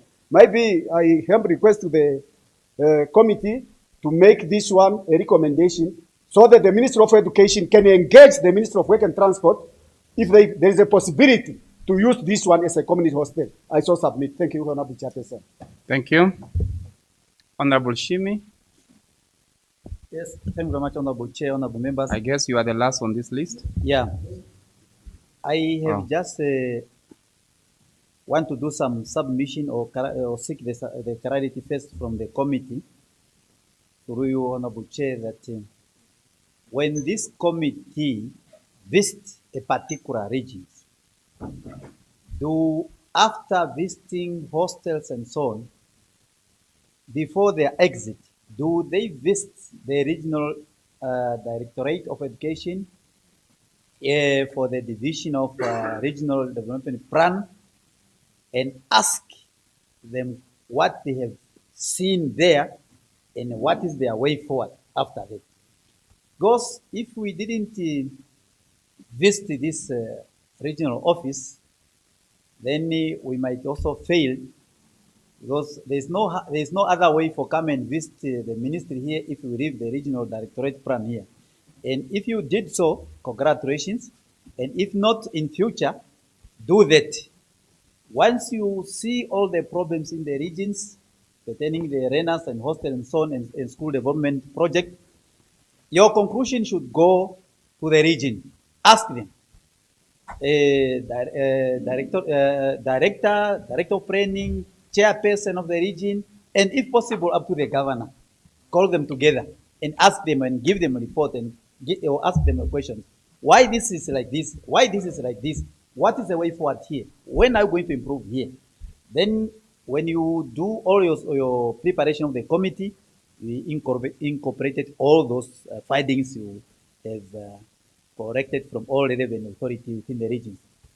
I so submit, Honorable Chair. Thank you very much. Thank you. Honorable Hukura, I've seen your hand. Thank you, Honorable Chairperson. I'd like to thank Honorable Anguo for the well-presented report, which really speaks to the situation on the ground. I'm not too very sure if that is the highest you can project your voice, or perhaps it can. Okay, you are protected, Honorable Ukura. You may continue. Yes, yes, I have a very soft voice. Okay, it is accepted. Thank you so much. No, mine is a small one, Honorable Chairperson. Okay, can we allow Honorable Ukura to make use of the floor without any interruptions? Is to do with the combined schools. Honorable Chairperson and honorable members of the committee, I have come to my own conclusion to say that the combined schools are not doing us any good in terms of our learners. And therefore, I would like the committee to recommend to government for the separation of the combined schools for junior primary schools or primary school to be on its own and then the secondary school on its own.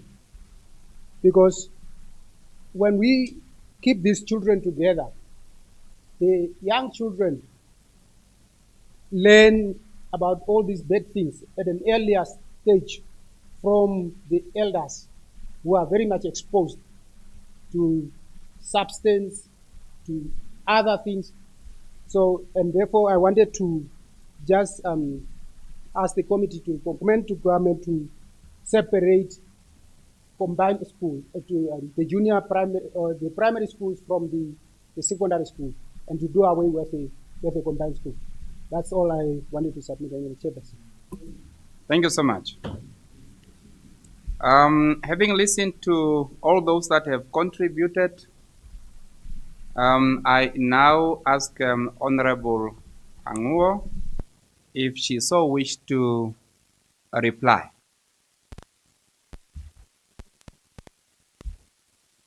Thank you, Honorable Chairperson.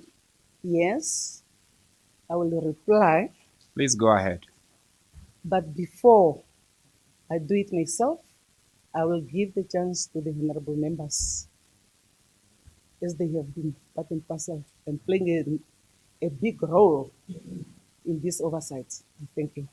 Thank you so much. Members of the Committee on Education, you are now given the floor to reply to some of the questions and queries that were posed here. Honorable Katura. Thank you very much, Honorable Chairperson of the National Council, honorable members. First of all, let me give an apology that my voice is not so clear for this day. It is good that comments have been made on our report. It's very good comments made. And I noted about 9 points from what have been said from the members who participated. The first one is on overcrowdedness. The second one was a question. Where did we go wrong? That was a question from Honorable Mbang, I believe so. The third one was assessment at the senior secondary phase, which is lacking at the primary level. The fourth one is on Zambezi, that particular certain area was not taken care of. And then number 5 is about generalizing and to be specific in terms of when a person is guilty, a teacher is found to be drunk. And then number 6 is about community being taken by government. And also 1 point there on number 7 is schools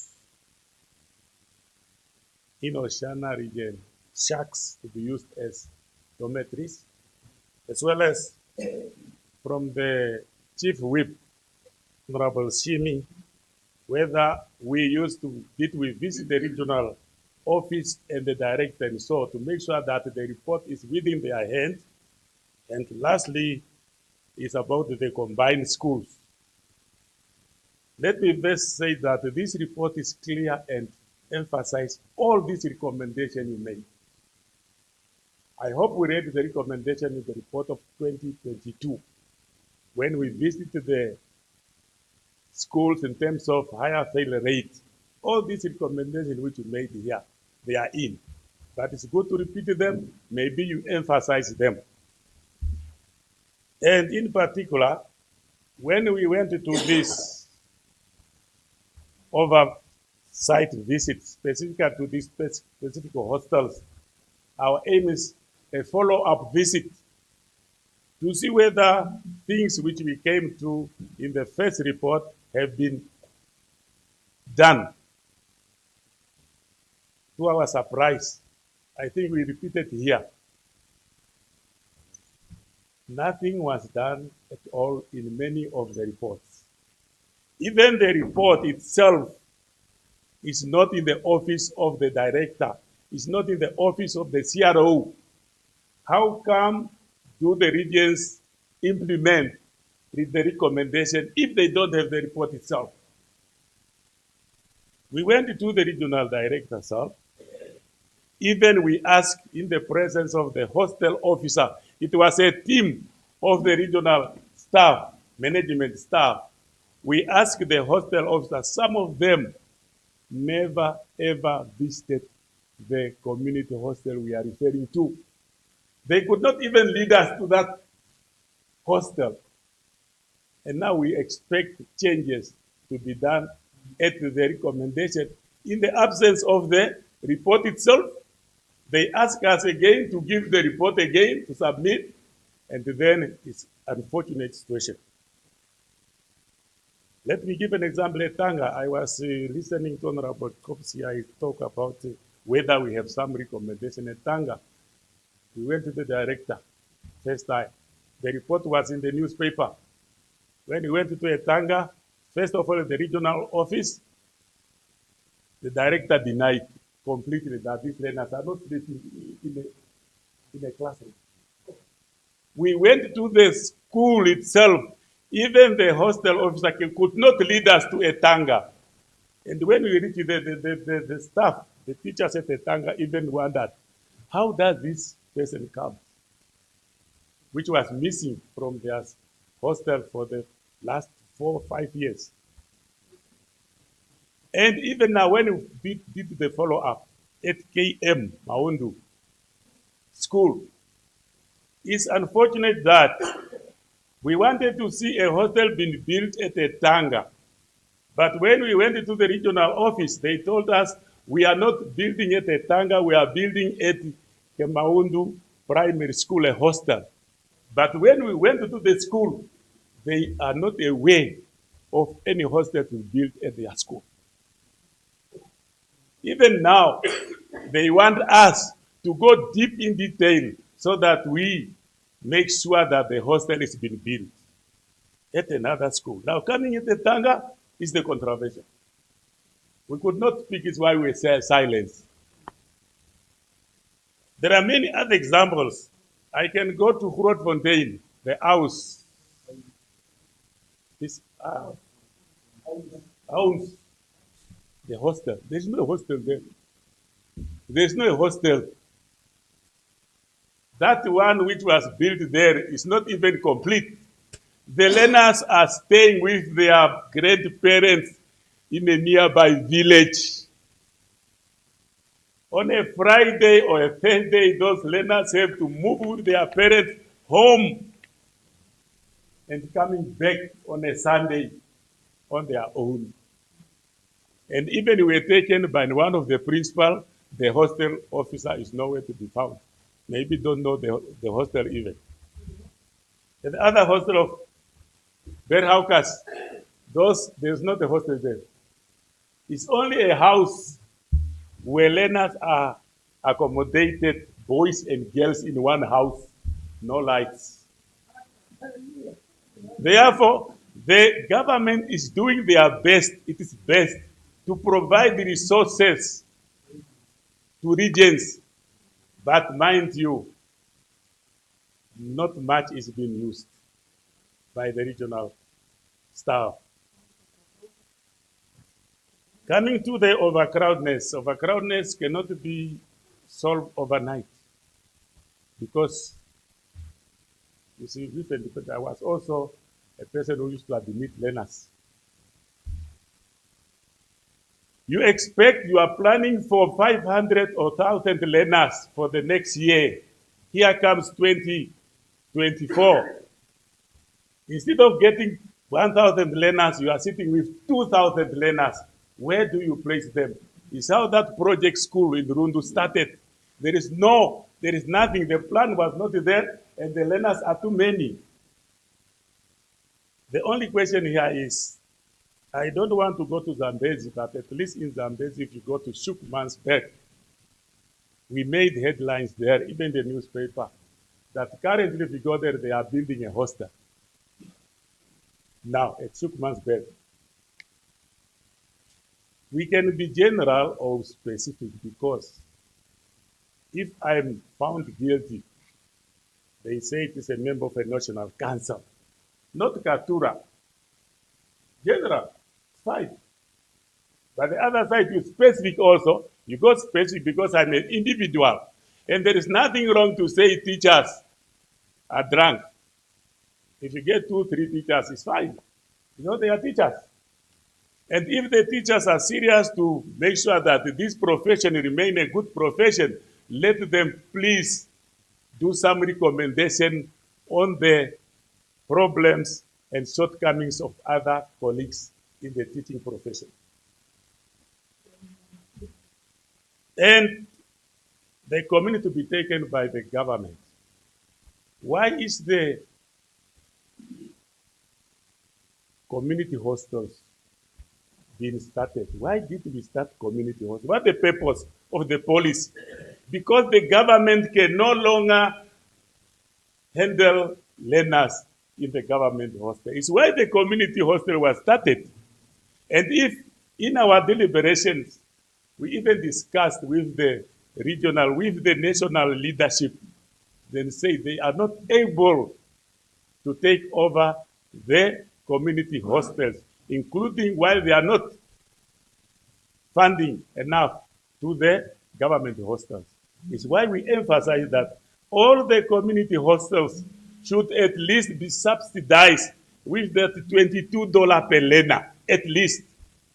And we could see these ones in, especially in Ohangwena regions, where the director really makes sure that the community hostels are being subsidized. While other regions, they are silent. Assessment at grade 11. Sometimes we believe in what we are. You see, I can say I was a good teacher. How do I know? You see, therefore, when it comes to assessment, we went to a country like Finland. They don't have this assessment examination at the primary level. They have only one at the exit point. But what about the quality of the quality education of their country is very high. Without the internal assessment here, grade 7, grade 9, but the quality of education is very high. Let's move forward and see the example of other countries who are doing well, how they assessment.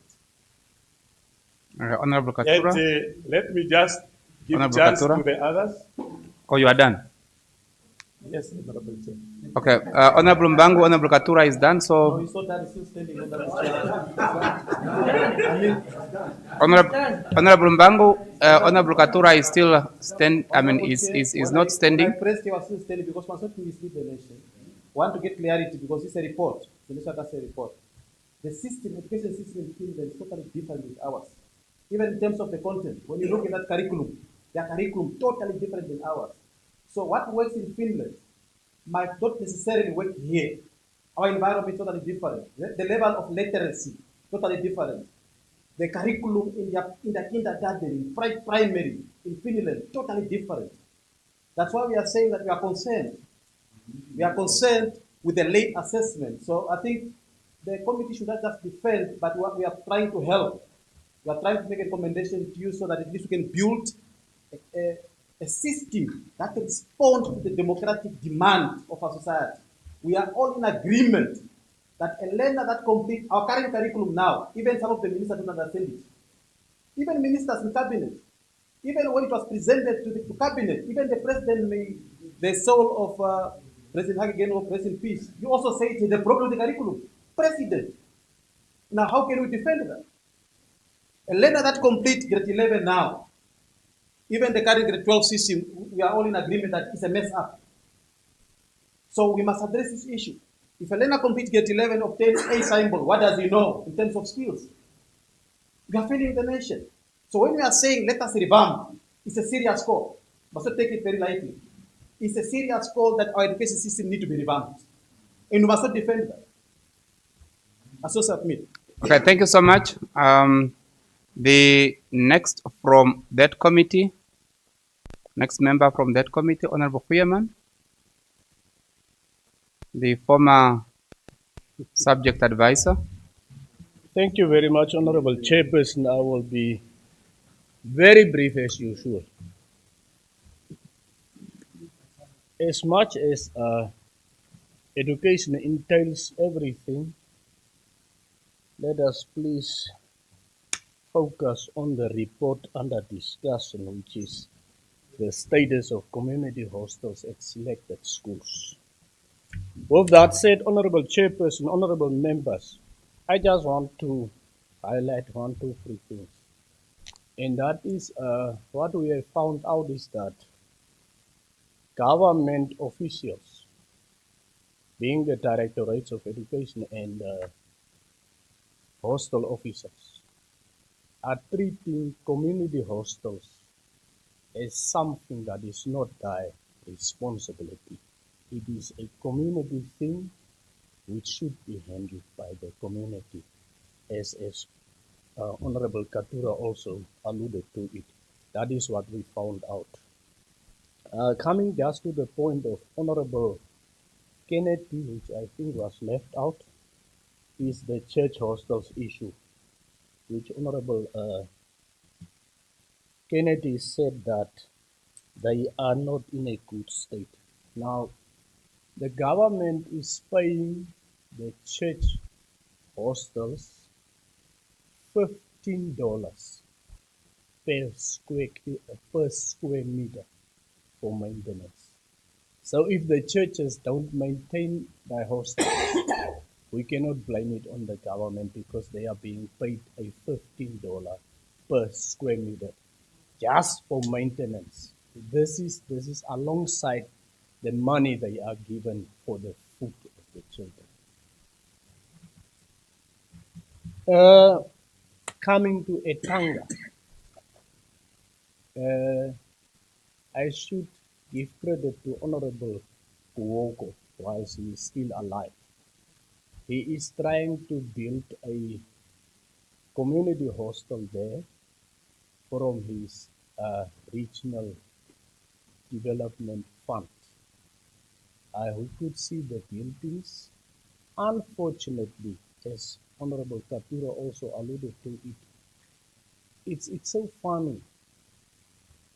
The planning department in the regional council doesn't know about this.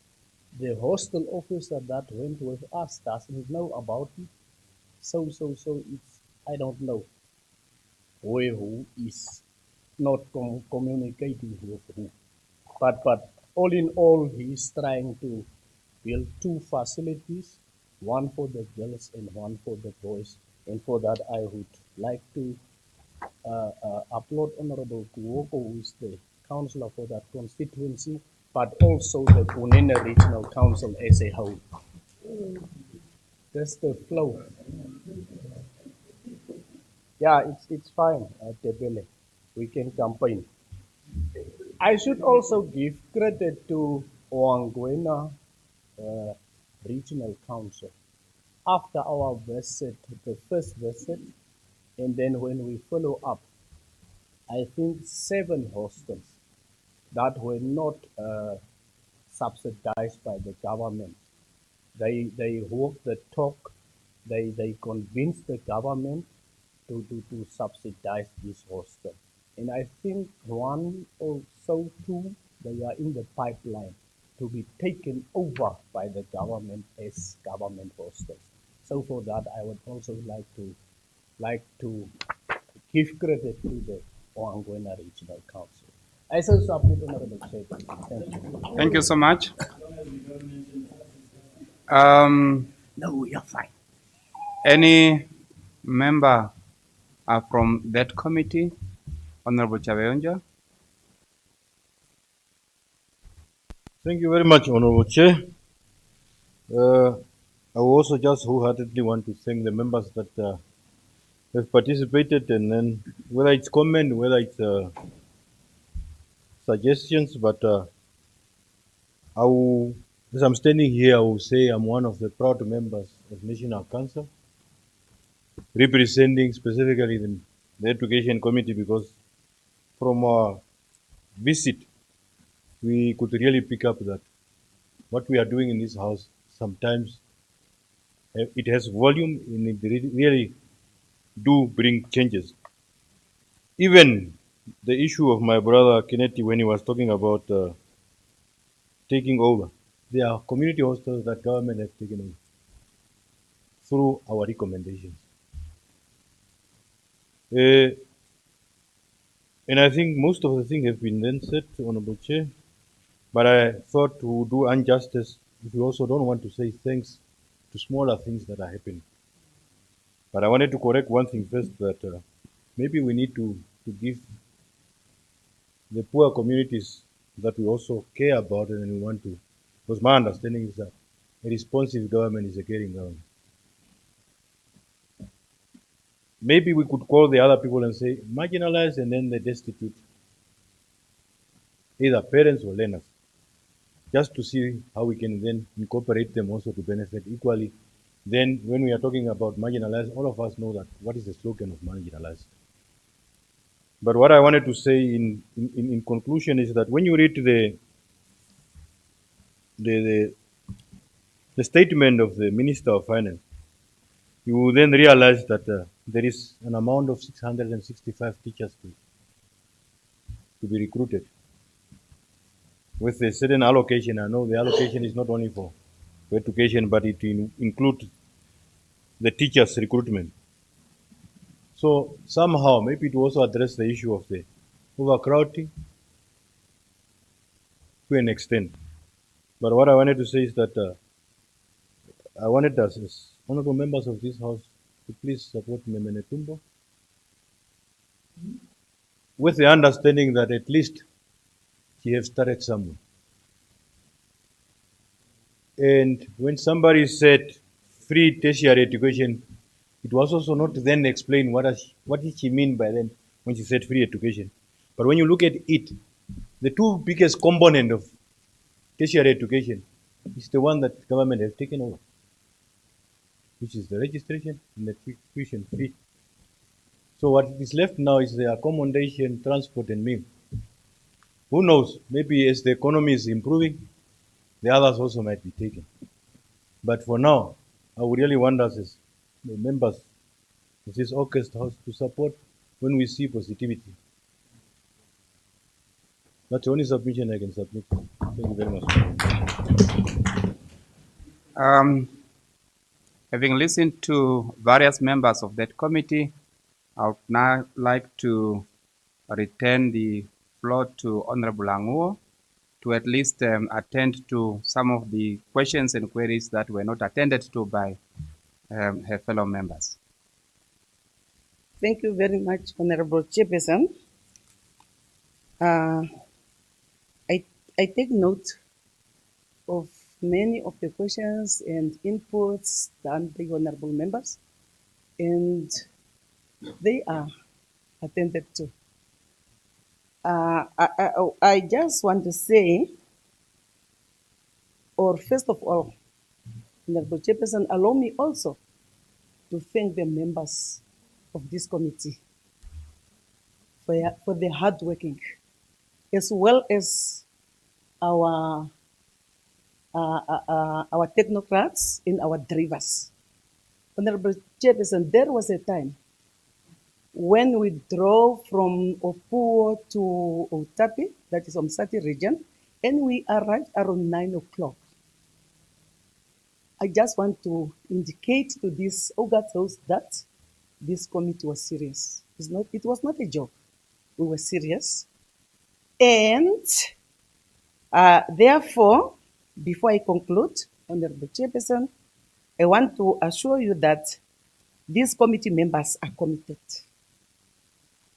And some of them will not coming back.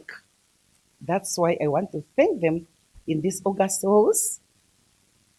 And please, I want to assure you that we will still knock at your doors, Katuras and others. Even though you are at home, we will continue to knock at your door. Yes.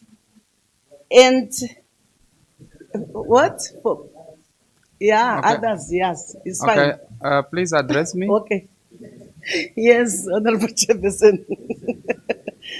My last born, Benson. He knew already. We talk when we're together. Don't worry. Yeah, we'll continue to knock at their doors. Why not? Yeah. And then, Honorable Chairperson, Honorable Members, due to the time, I would like to sincerely thank you for agreeing with our findings and for supporting the committee at different occasions. Indeed, the situation needs constant efforts and urgent attention from all of us. Honorable Chairperson, Honorable Members, the committee have compiled an exit report where everything is well stipulated. Even the questions you are asking or the inputs you did, some of them you find it there.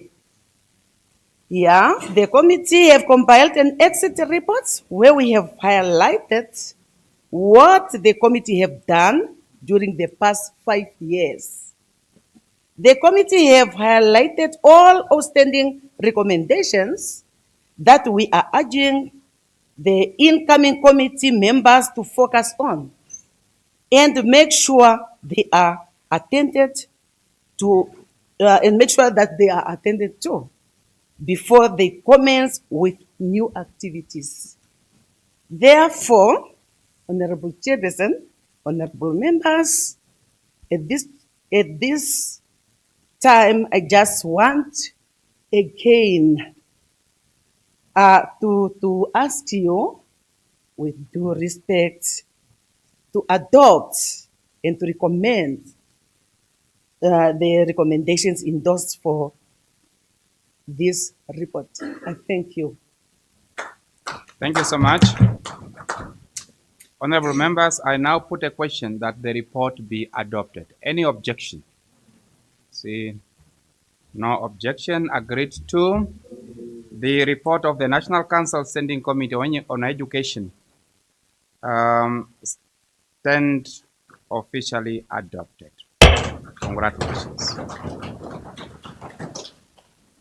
Honorable members, it is 5:12 or 5 minutes past 12, and we still have got about 8 items to look at. That should not frighten us, but I'm just saying that we should at least control our time during the contributions. I have allowed so many of you to contribute because education is an issue that affects about every person in this country. But then on other reports, let's just see as to how we are controlling ourselves and control the time that we are going to use during the contributions. I now ask the Secretary to read the second order of the day.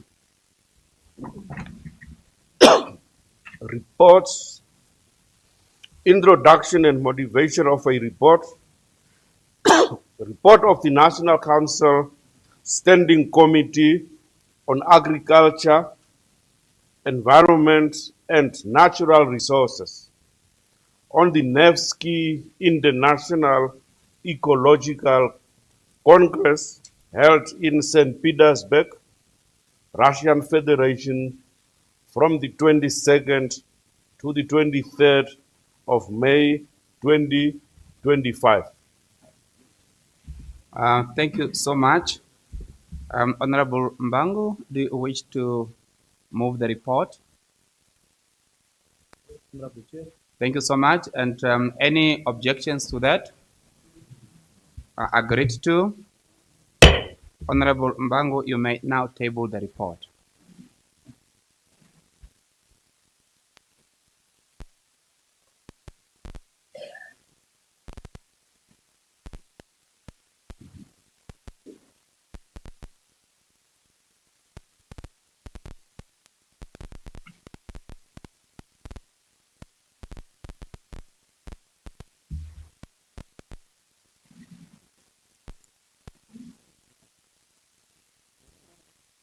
You may now motivate the report as you are getting closer to your seat. Thank you, Honorable Chair. Honorable Chairperson, Honorable Members. I, Paulus Lingambangu, Vice Chairperson of the Standing Committee on Agriculture, Environment, and Natural Resources, rise before this August House today to present and motivate the report of the Standing Committee on the 11th Nevsky International Ecological Congress held from the 22nd, 23rd of May 2025 in St. Petersburg, Russian Federation.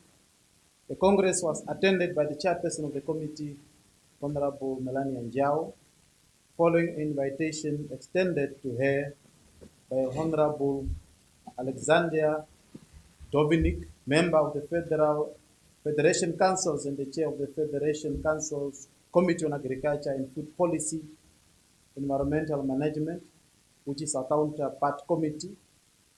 Although I did not personally attend the Congress, I've been trusted by the committee and its chairperson to table this report and share the key insight and outcome and recommendation that emerged from the meeting. Honorable Chairperson, honorable members, the Congress brought together about over 1,700 participants from 75 countries, including parliamentarians, ministers, scientists, youth leaders, representatives of international organizations to deliberate on urgent environmental challenges and explore collaborative solutions for sustainable development. Namibia's participation in the Congress reaffirmed our commitment to global environmental cooperations and sustainable development. The Congress provided a strategic platform to engage in high-level discussions on climate resilience, food and water security, biodiversity conservation, circular economy, and the role of youth and women in ecological transformations. These themes are deeply relevant to Namibia's national priorities and the regional obligations, particularly in the context of increasing climate variability, land degradation, and socioeconomic vulnerability. Honorable Chairperson, honorable members, the Standing Committee has formulated a set of recommendations based on the deliberations of the Congress aimed at strengthening Namibia's environmental legislation, enhancing youth participation, and promoting sustainable practices across sectors. These recommendations are aligned with our national development goals, such as Vision 2030 and international commitment under the Paris Agreement and the UN Sustainable Development Goals. Taking into account the deliberations of the Congress and the committees hereby recommended that A, the Minister of Environment, Forestry and Tourism and Urban Rural Development formulate a policy that will guide solid waste management and establish mandatory framework for waste management, including rehabilitations of old waste dumps. B, the Parliament of the Republic of Namibia provide funding for the revival of the Namibian Conservation Parliamentary Caucus, NACOPAC, through its standing committees responsible for environment and conservation. C, the Minister of Environment, Forestry and Tourism support and promote and incentivize organizations, individuals, and businesses operating in a green and a sustainable manner. D, the Ministry of Environment, Forestry and Tourism and Urban Rural Development establish an annual national cleanup campaign across Namibia targeting the youth participation. And the last recommendation, E, the Ministry of Environment, Forestry and Tourism embark on a national tree planting and education campaign. As I conclude, Honorable Chairperson, honorable members, I reaffirm the committee's unwavering commitment to environmental sustainability and climate resilience. Our participation in the Nevesikili National Ecological Congress has enriched our understanding and broadened our partnership and strengthened our resolve to build a greener, a healthier, and a more inclusive future for all Namibians. I therefore move for the adoption of the report as tabled, and I thank you all for your kind attention. Thank you so much for the motivation of that report. I now ask members for further contributions or discussions. Honorable Abraham. Thank you very much, Honorable Chairperson.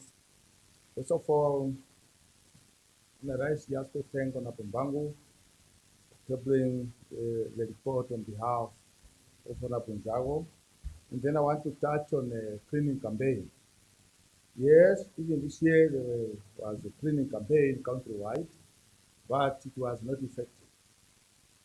Since the Minister of Environment, I don't know how they plan it.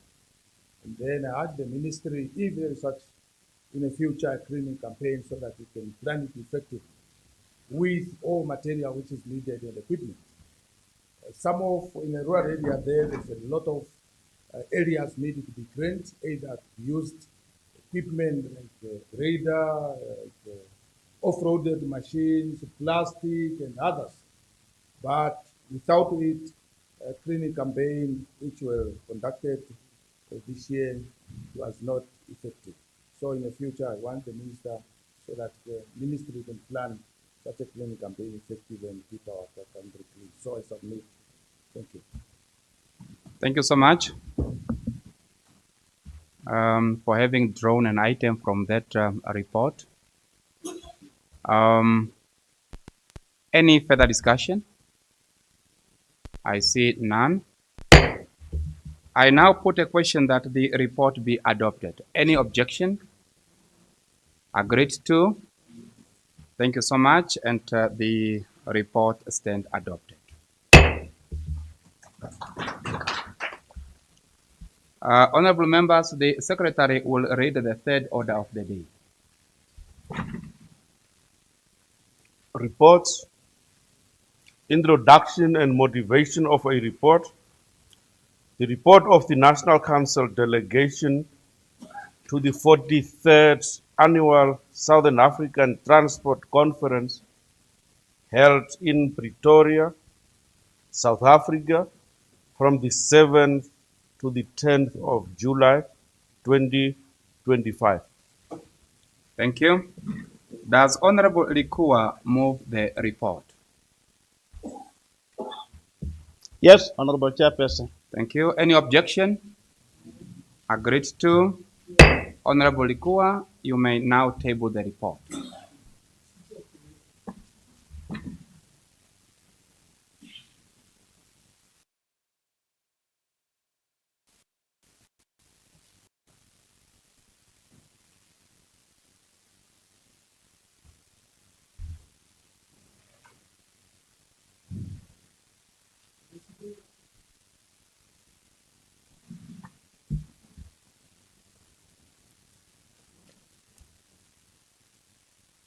You may go ahead and motivate the report. Thanks, Honorable Chairperson, honorable members. Today I stand before you with a vision of a nation where transport is not merely a means of moving from one place to another, but a powerful engine that drives economic growth, social inclusion, and national progress. Transport connectivity. It connects our people to opportunity, our good to market, our community to essential service, and our nation to the world. Every road built, every railway upgrade, every port expand, and every public transport system modernized as a step towards a stronger, more unity, and more prosperous Namibia. We have heard the lesson from our region and beyond. From the Southern Africa Transport Conference, from the European Union Tent Network, and from EU Global Gateway Partnership. These lessons are clear. Integrated planning, collaboration cross-sector, and invest in infrastructure and innovation are not just strategies, they are imperative. Honorable Chairperson, honorable members, challenges are real. We face gaps in connectivity, congested urban roads, neglected rural pathway, and ever-present need for road safety. But I say to you, challenge are opportunity waiting to be seized. Each pothole is a call for repair. Each traffic jam is a call for better planning. And each pedestrian risk is a call for safety innovation. Our task is bold, but our purpose is noble. By investing in integrated public transport network, by modernizing our ports, road and rail system, and by empowering our people with skills and technology. We are laying the foundation for a future where no Namibian is left behind. Let us remember, progress is not measured solely by the number of kilometers for road we lay or the number of buses we operate, but by the life we transform. A child reach school safely, a farmer delivering produce on time, family accessing health care without delay. That is the real measure of success.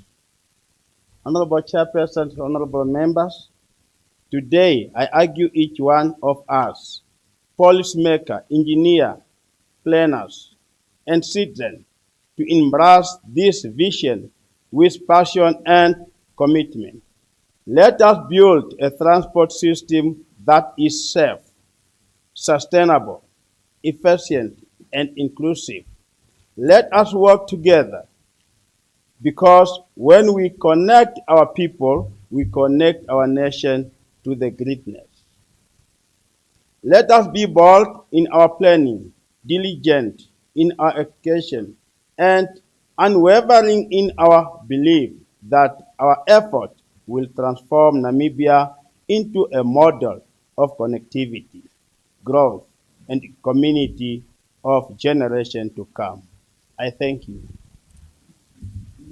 Thank you so much for that motivation. I now ask for further discussion on the transport report. I see, okay, Honorable Mbangu. Report, Honorable Chair, can you leave it like that to have a comment? But just to applaud what Honorable Rikua and the team have said, that roads should not be measured by the number of roads constructed, or rather by the kilometers, but by the number of lives that are transformed. And I fully agree with the committee, because last time the Minister of Road was basing the success on the measurement of roads, kilometers of road. And I fully agree with the committee. The emphasis must be on human security. How many lives have been transformed? I'll take example like in Urundu, the road in Katutura alone, the entire road in Urundu is less than 10% of the kilometers of the road in Katutura. And that can't be correct. So I fully agree with the recommendation of the committee that let's base on human security, because people are struggling, and hence they call also the Ministry of Work, Transport and Communication, specifically look into investing also in the room so that they can transform this Dawe of tire road, as well as the Kavango East region, which has also been neglected, that they don't have more tire roads. As you submit, and the report is in order. Thank you very much, Honorable Chair. Thank you. Any other further discussion?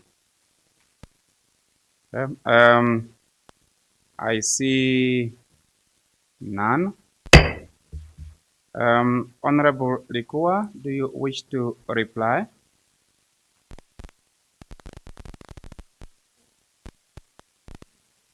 Yes, Honorable Chairperson. You may go ahead. Yeah, actually it was not a question, but just a comment, and I thank you, Comrade Mbangu. You are coming a comrade now, don't worry. You are in the corner. Yeah, this report is been compiled according to a trip to South Africa, and we learn a lot when we are surrounding our Namibian regions, and we have seen that really we need to put more effort to implement our roads. So such, I thank you. Thank you so much. I now put a question that the report be adopted. Any objection? Agreed to. The report stand adopted. Thank you so much and congratulations. Honorable members, the secretary will now read the fourth order of the day. Reports, introduction and motivation of a report. Report of the National Council Standing Committee on Transport, Infrastructure and Housing on the oversight on the motion of the urban poor and landless citizens in the selected regions of Erongo, Kunene, Omusati, Oshana, Oshikoto, Ohangwena, Kavango West, Kavango East, and Zambezi from the 6th to the 23rd of August 2024. Thank you so much. Does Honorable Tebele move the report? Yes, Honorable Chairperson. Thank you. Any objection? No. Agreed to. Honorable Tebele, may you please table the report.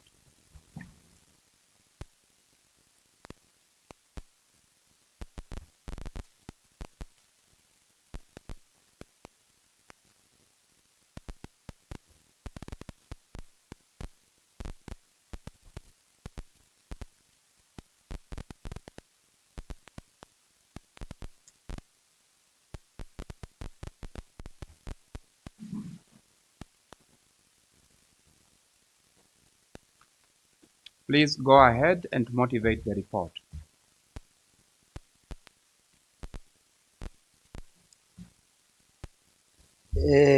Thank you, Hara.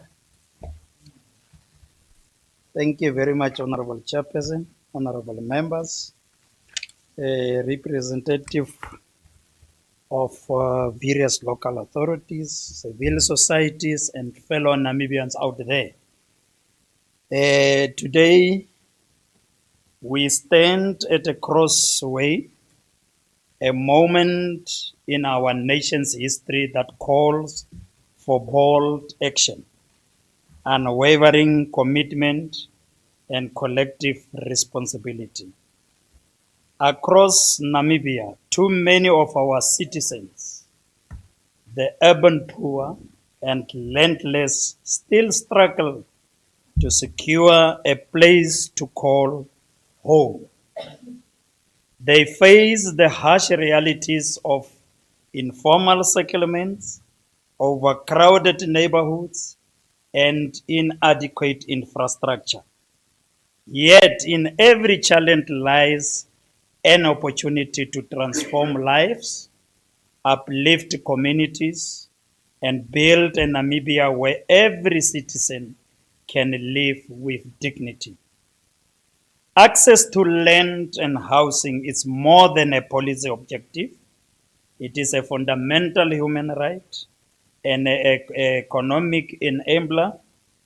When a family has secured a home, a child can study safely, a parent can focus on work, and a community can thrive. Housing is not just about the bricks or a mortar, it is about hope, stability, and opportunity. Honorable Chairperson, honorable members, our stakeholder engagement oversight visit across the regions revealed both challenges and solutions. We saw local authorities and regional councils striving tirelessly despite limited resources, bureaucratic hurdles, and complex regulatory frameworks. We witnessed the inspiring work of community-driven initiatives such as the Czech Dwellers Federation of Namibia and the Build Together programs, and programs that prove that collective action, when supported, can deliver meaningful change. We also saw the obstacles, high land servicing cost, lengthy approval processes, and the slow rollout of innovative systems like the flexi-land tenure system. Yet, let us not see these obstacles as insurmountable. They are a call to action. They challenge us to innovate, to collaborate, and to invest in our people. Fellow Namibians, we have the tools, the policies, and the expertise. What we need now is the courage to act decisively. Let us ensure that local authorities are empowered, that funding is adequate, and that community-based initiatives are strengthened. Let us make affordable land and housing not a promise, but a reality. Imagine a Namibia where no child goes to bed hungry, where families have safe roofs over their heads, where citizens can invest in their future without fear of eviction. This is not a distant dream, it is within our reach if we work together with urgency, dedication, and vision. Honorable Chairperson, honorable members, as we move forward, let us embrace collaboration, innovation, and accountability. Let us reaffirm our commitment to Vision 2030 and to the second Harambee Prosperity Plan, ensuring that land and housing become true catalysts for socio-economic growth. Let us build a Namibia where every citizen has a place to belong, to prosper, and to call home.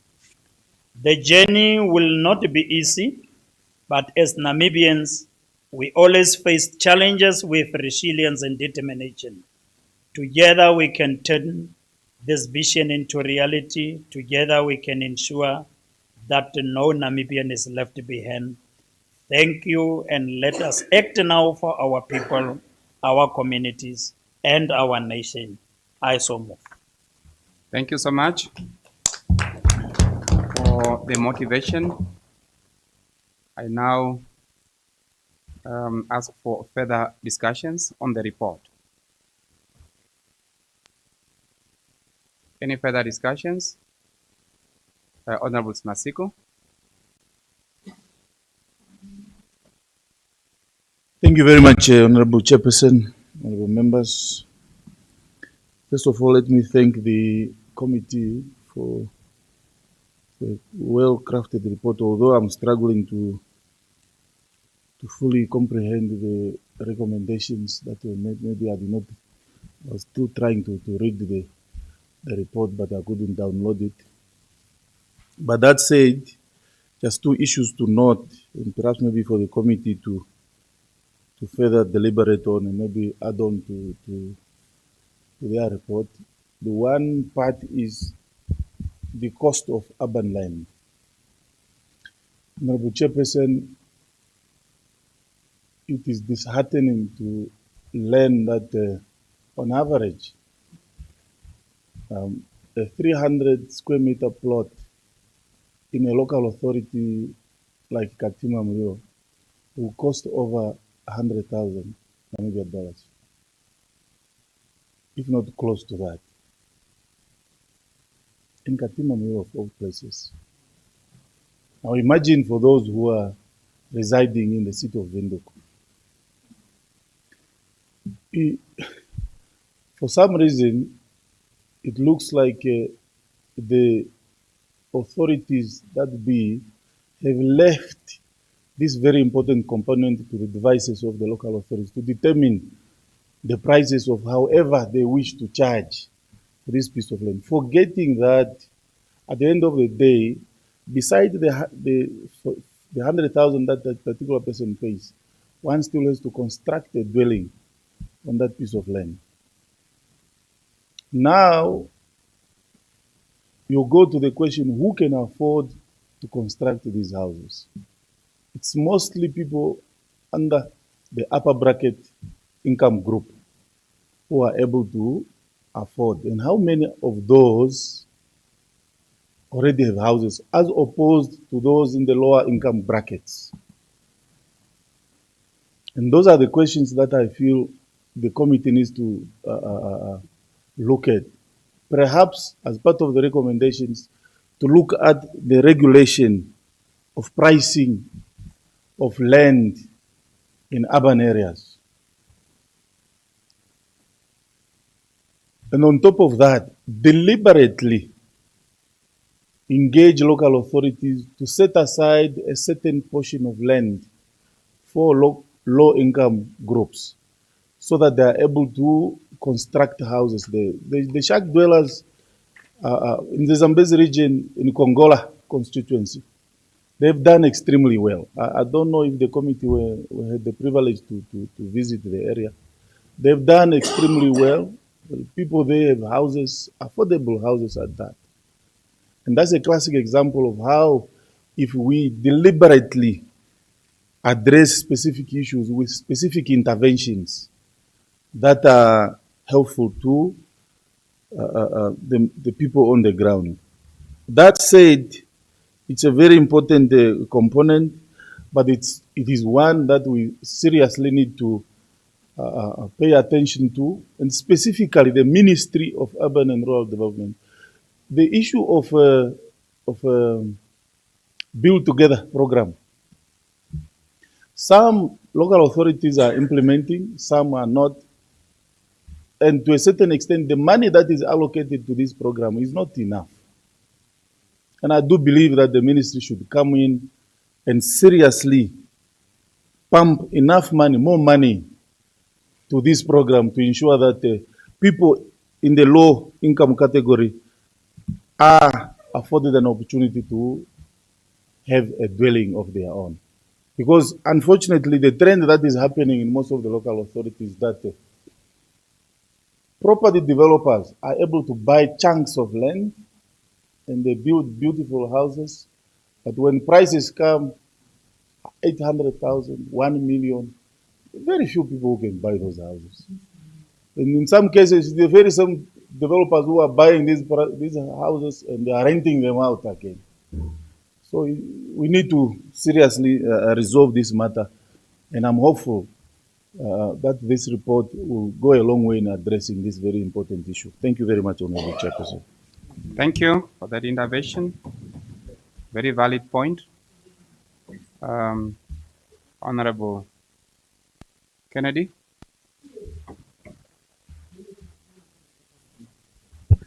Yeah, thank you, Honorable Chairperson. I will be very short. The issue of land price, I really want to blame the local authorities on that one. Because when it comes to the servicing of the land, the local authorities can have a division of a directorate of department in their structure, because it's a very critical income for the local authorities. Actually, land is one of the major source of income for local authorities. For me, they can have a division in the structures of local authority. It must be mandatory for them to service the land as local authorities, because they are putting out on tender the servicing of the land. Contractor must get profit from poor Kennedy. The local authority also must make profit from poor Kennedy. That's why the land at the end of the day, the 300 square meters is costing us over 100,000. But if the local authority service that land on its own, then that price will be much cheaper. Secondly, Honorable Chairperson, I'm having a problem with NHE also. I don't know whether the management or the ministry of NHE cannot think out of the box. NHE can provide, even NHE is putting the construction of houses on the tender, and contractors are tendering to provide houses to the poor community members. But what, Honorable Chairperson, if NHE, for example, is having a construction department in NHE, and that construction department in NHE is employing graduates from, what is it, Tibet, from vocational centers, for example, named, for example, Balambola. They are employing those graduates from vocational training centers. And they only, for example, they only employ 2 or 3 engineers to supervise the projects. The engineer in the northern side, central, west, and south. And that engineer is supervising the construction on the site. Well-qualified chairperson, foreman in charge of the project locally. Their construction department, Honorable Chairperson, then we will be able to provide hundreds and thousands of houses and employment also for our people. But I seriously fail to understand, why should we tender out a normal 2-bedroom house while we are having an institution which is with the institution which must provide housing to the Namibian people, and which is NHE. I think the recommendations must seriously include that NHE must be informed that they must have their own construction department, and local authorities must be able to service their own land and do away with the third party and contractors. So I submit. Thank you, Chair. Thank you so much.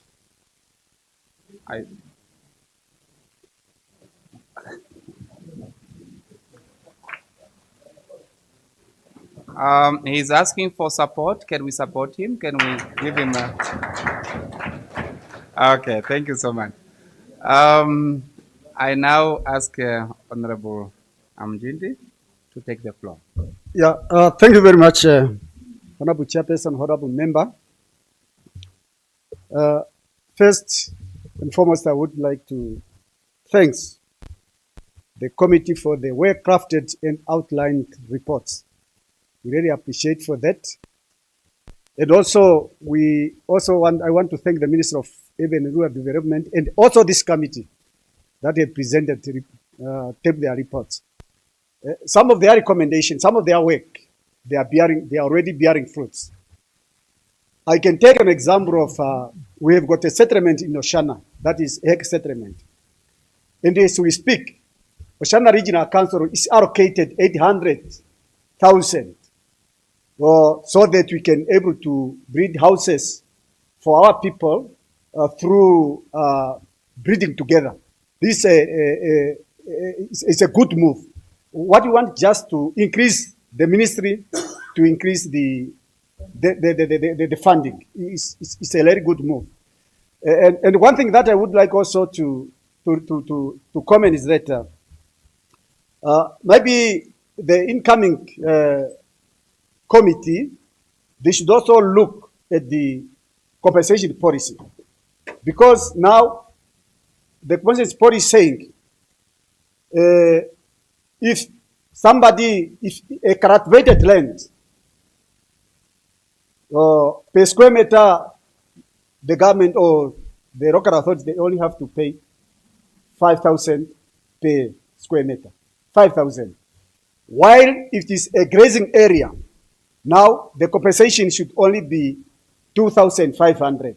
And sometimes now it also compromise, and the owner of the land, it might be hesitant to give away that to that price. Maybe there is a need to revisit these compensation policies so that if we want to accelerate the land service deliveries, because most of the community members, they are not paving for the way for the development because of those low price. Maybe it need to be revisited. So, but all in all, we really thanks for the committee for the work done, and we really appreciate that it starts bearing fruits. Continue doing so, but also we recommend that the compensation policy need to be revised so that the right is now costly. So otherwise, everything is in order. Thank you, Honorable Chairperson. Thank you so much.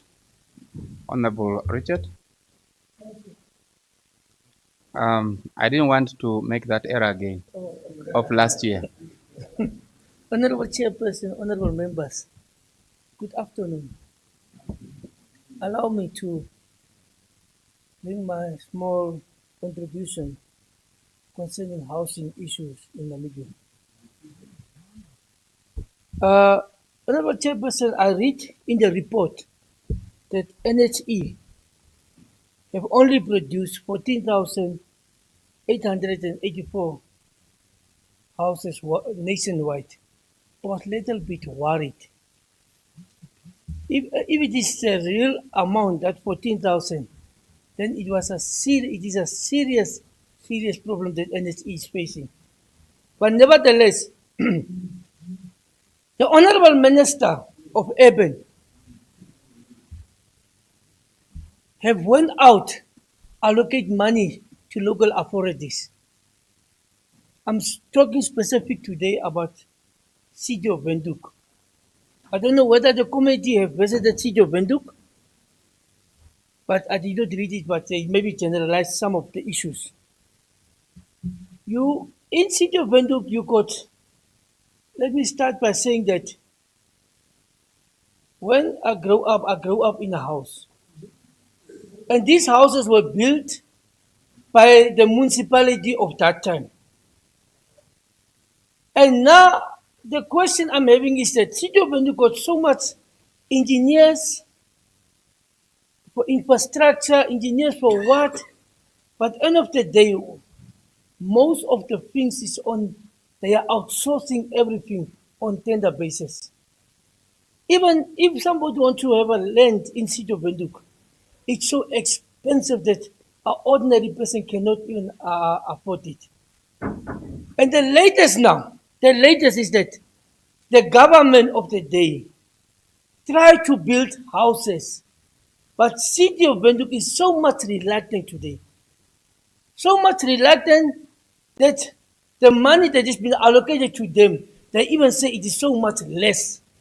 But they did not even build one house for starters, but they start to complain the money is less, the money is what, it is not enough.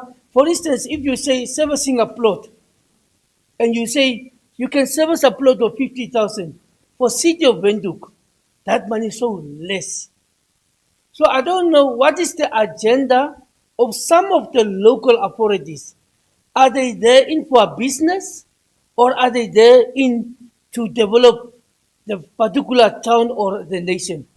Because why I'm asking this question is number one is that City of Bandung should have maybe learned from the predecessors that when we were in charge, we were building houses. Now the question is, who was building those houses? And why did the people pay the local municipalities that time? So why is it so difficult for City of Bandung just to take up that money, start building 10 houses, and in order to see whether the houses are very expensive or servicing or plots are very expensive, but they don't even start, but they start to complain. And this is raising a serious issue, and I ask the committee of housing, please, or the incoming one, please visit City of Bandung and find out whether the Ministry of Urban have allocated money to them, and when the money was allocated to them, what have they done with the money? Because it's a serious concern. Because City of Bandung does not maybe want to build houses, she's so much reluctant, and we don't know whether the mass housings, the idea of the former President Buamba, whether it will work now. Now, in what is it, in Ochimise, some of the houses are standing, and now we can see the contractors have been brought in, but City of Bandung is so much reluctant. So the committee, please, start to engage seriously the local authorities so that the local authorities can tell you the honest part of them, why they are charging or overcharging even the land price. So I shall submit, Chairperson. Thank you so much. Honorable Gausap. All right. We are going ahead, and I now give a floor to Honorable Gobs.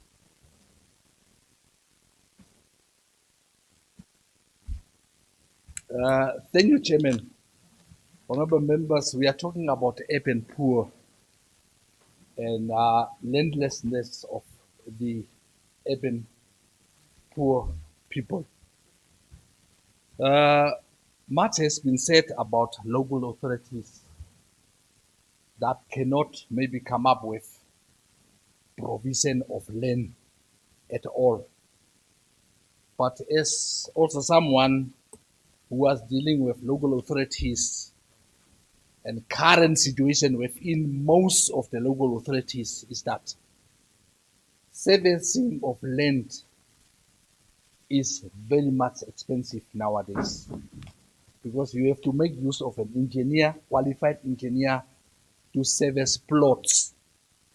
And if might happen that a given local authority have got funds to make use of these engineers, then they are setting up their prices on the urban. That's why most of the urban poor cannot afford to have a land to build a house that they called, this is my house. So my suggestion or my advice might be, and it's just an humble advice, that Ministry of Urban and Rural Development must pump in lot of money into Namibian Housing Action Group under Safe Dwellers Federation. Why?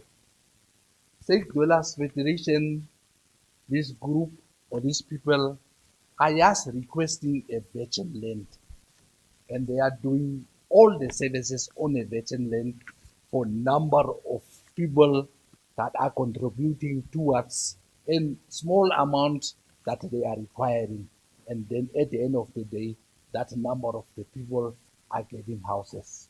So it's proven at certain areas that this group of people can deliver, that someone is going to have a house that he can call that one is my house. So my advice is to build together program. At some areas fail, mass housing on some others also fail. So let us make use of this Namibian Housing Action Group under or Safe Dwellers Federation under Namibian Housing Action Group, so that most of the Namibians can get houses. I thank you, Chair. Thank you so much. Any other contributions? Okay, Honorable Mbango.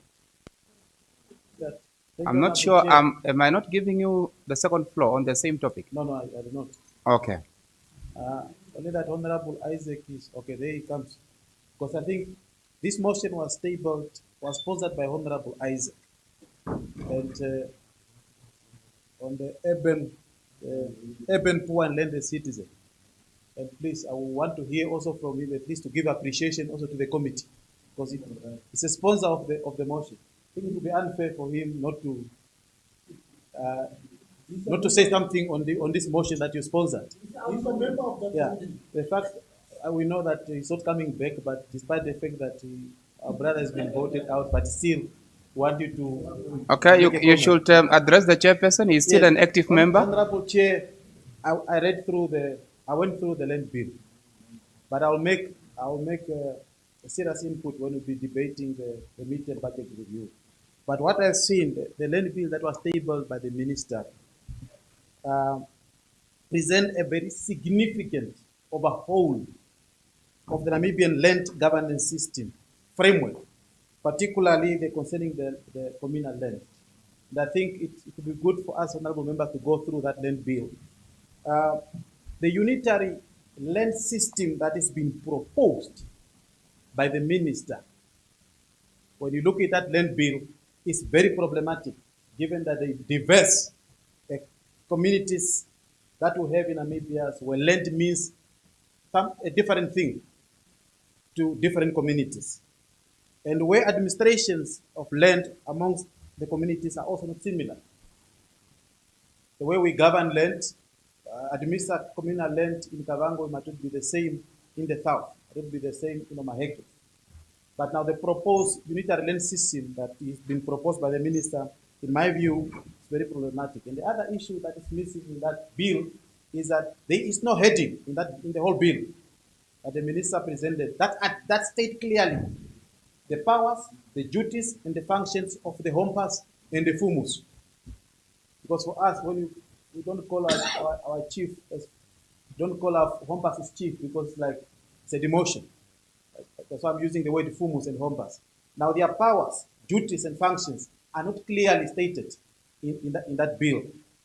And when we're dealing with that, we'll then call for that bill to clearly state the powers, the duties, and the functions of the HOMPAS, and also to curtail the discretion of the minister, because they've given the minister too much power. But I will deal with that during the midterm budget review.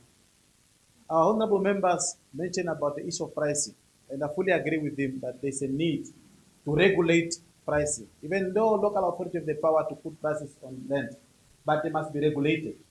It must be kept, because to be honest, some of the prices our poor people cannot afford. It can't be right that a virgin land is costing 2 million or 1 million. I think it needs to be regulated. I so submit. And just request the Honorable Isaac to make a comment since he sponsored this motion. Okay. Thank you so much. I believe I have exhausted the list. I see no hand. And I now ask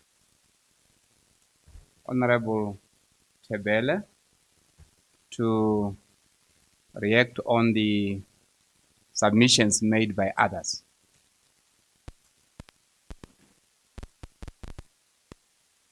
Thank you very much, Honorable Chairperson. I learned from my senior, Comrade Munginji, that a good leader is when he gives the others,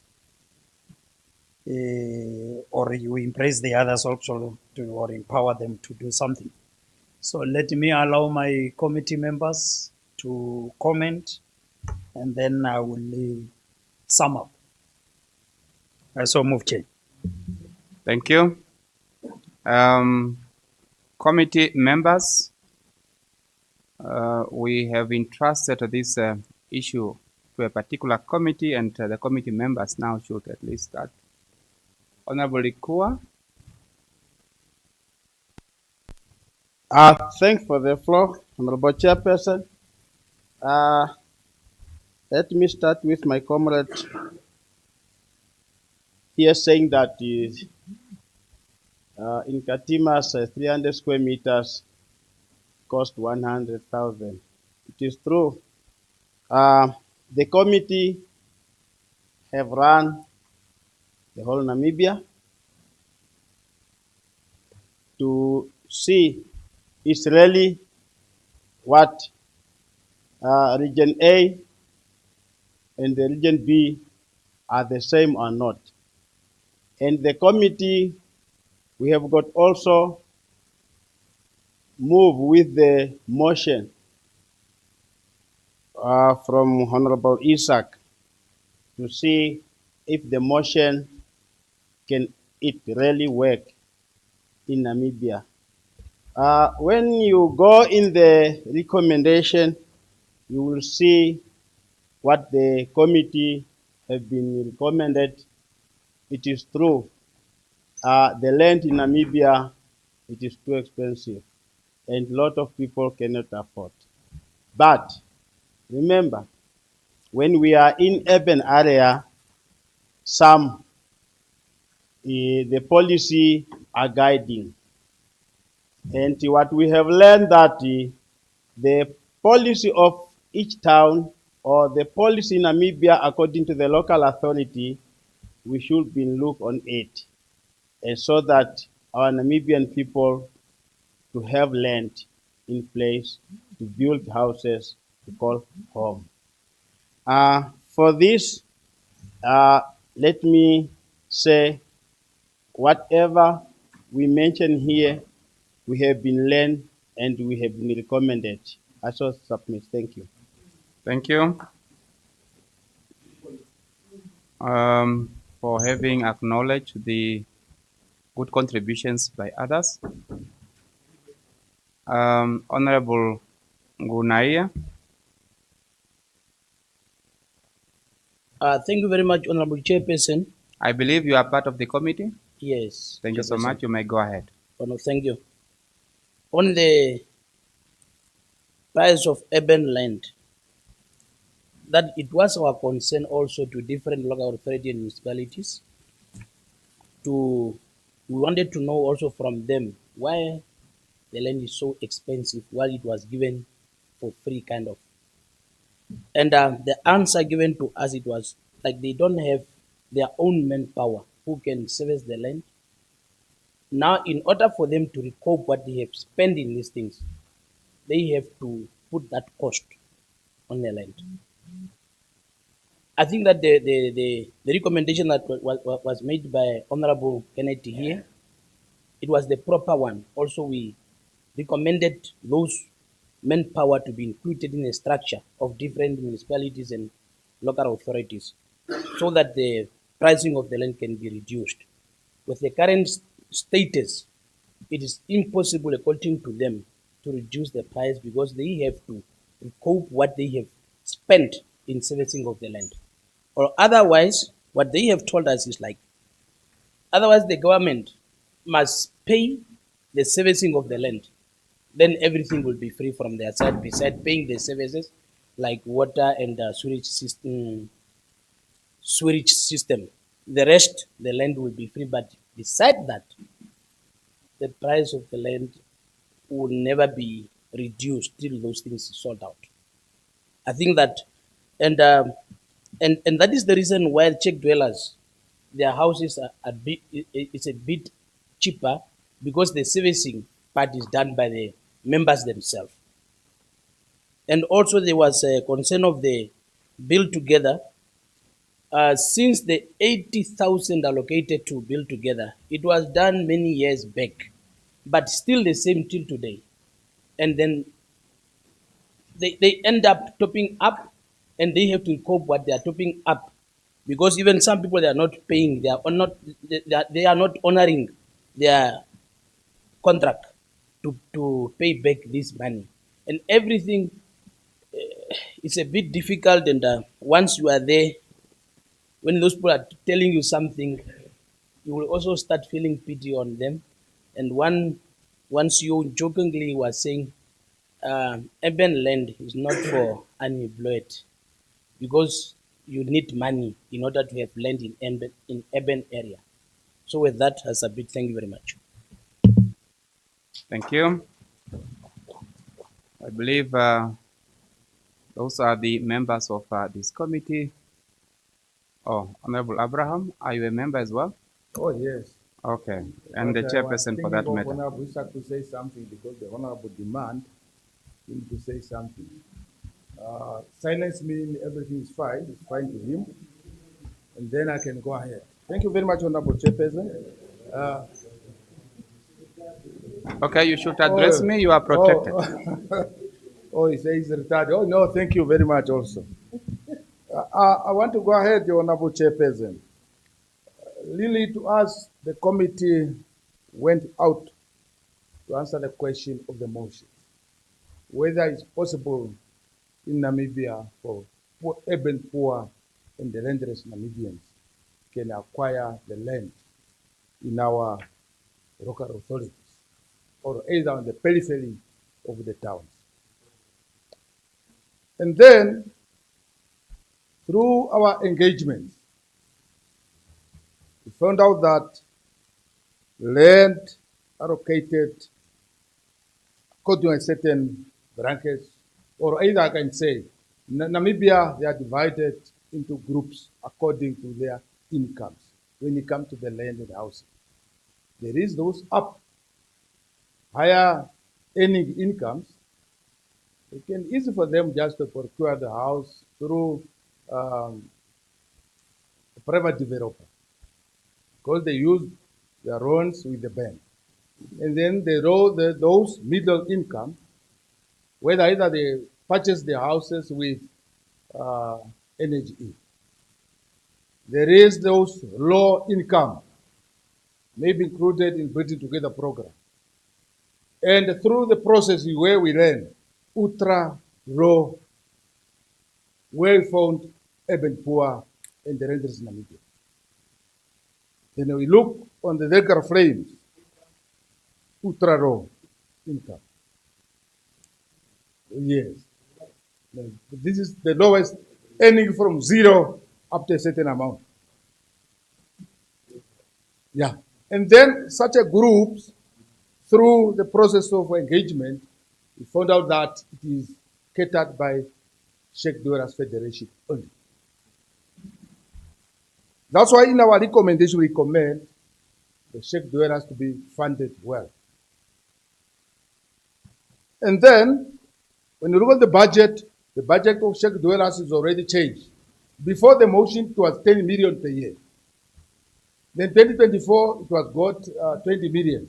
Then this year also it's increased, which means that now some of our recommendations are already implemented by the ministry, which means only the program which is got the urban poor and the renters, if funded well. Government also within such a thing want to solve the problem of poor, urban poor and the renters. Government introduced flexible rent tenure, which was piloted at Kobabis, Windhoek, and Oshakati.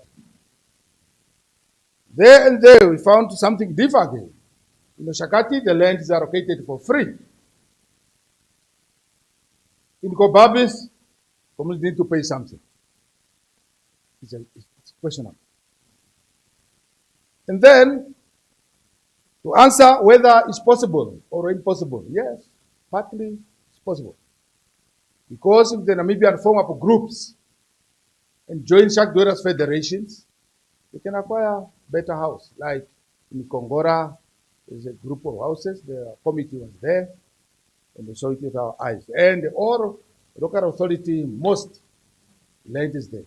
Because Sheikh Dwellers federations purchase the land, serviced and surveyed, even if it's not serviced, as long as surveyed and planned. They can service it themselves. Then the committee themselves contribute when they service the land.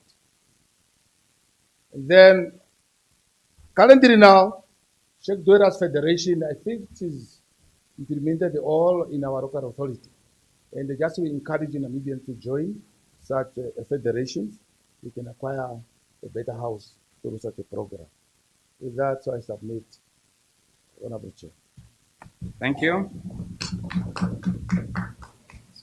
Honorable Isaac.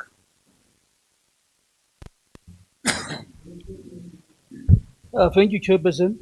Honorable members, through our visits, I have found out there's no way, there's no free land, there's no free housing, there's no political will from SWAPO to assist these people. We are sitting with this. We started 2020 with the housing backlog of 300,000 houses, units. Still today it's the same. So there's no political will to change these things. So we are just talking for the sake of talking and time wasting. And people don't know in this country, Chairman, people don't know this country. The people without houses, they are the majority. They can rule this country if they understand the system. The people who are staying in the ghettos, they are the majority in this country. But people don't understand what is going on. That's the reason why they must suffer. They must suffer. There's no other way. Even these people, there's no privacy for the people, for the husband and the wife in a house. They are staying in a ghetto of one room with 4 or 5 kids. I've seen these things. Where is your privacy? Where is your private life? And kids are exposed on a very young age with these activities. It is a very serious thing, but I have seen SWAPO taking these things lightly, so I submit.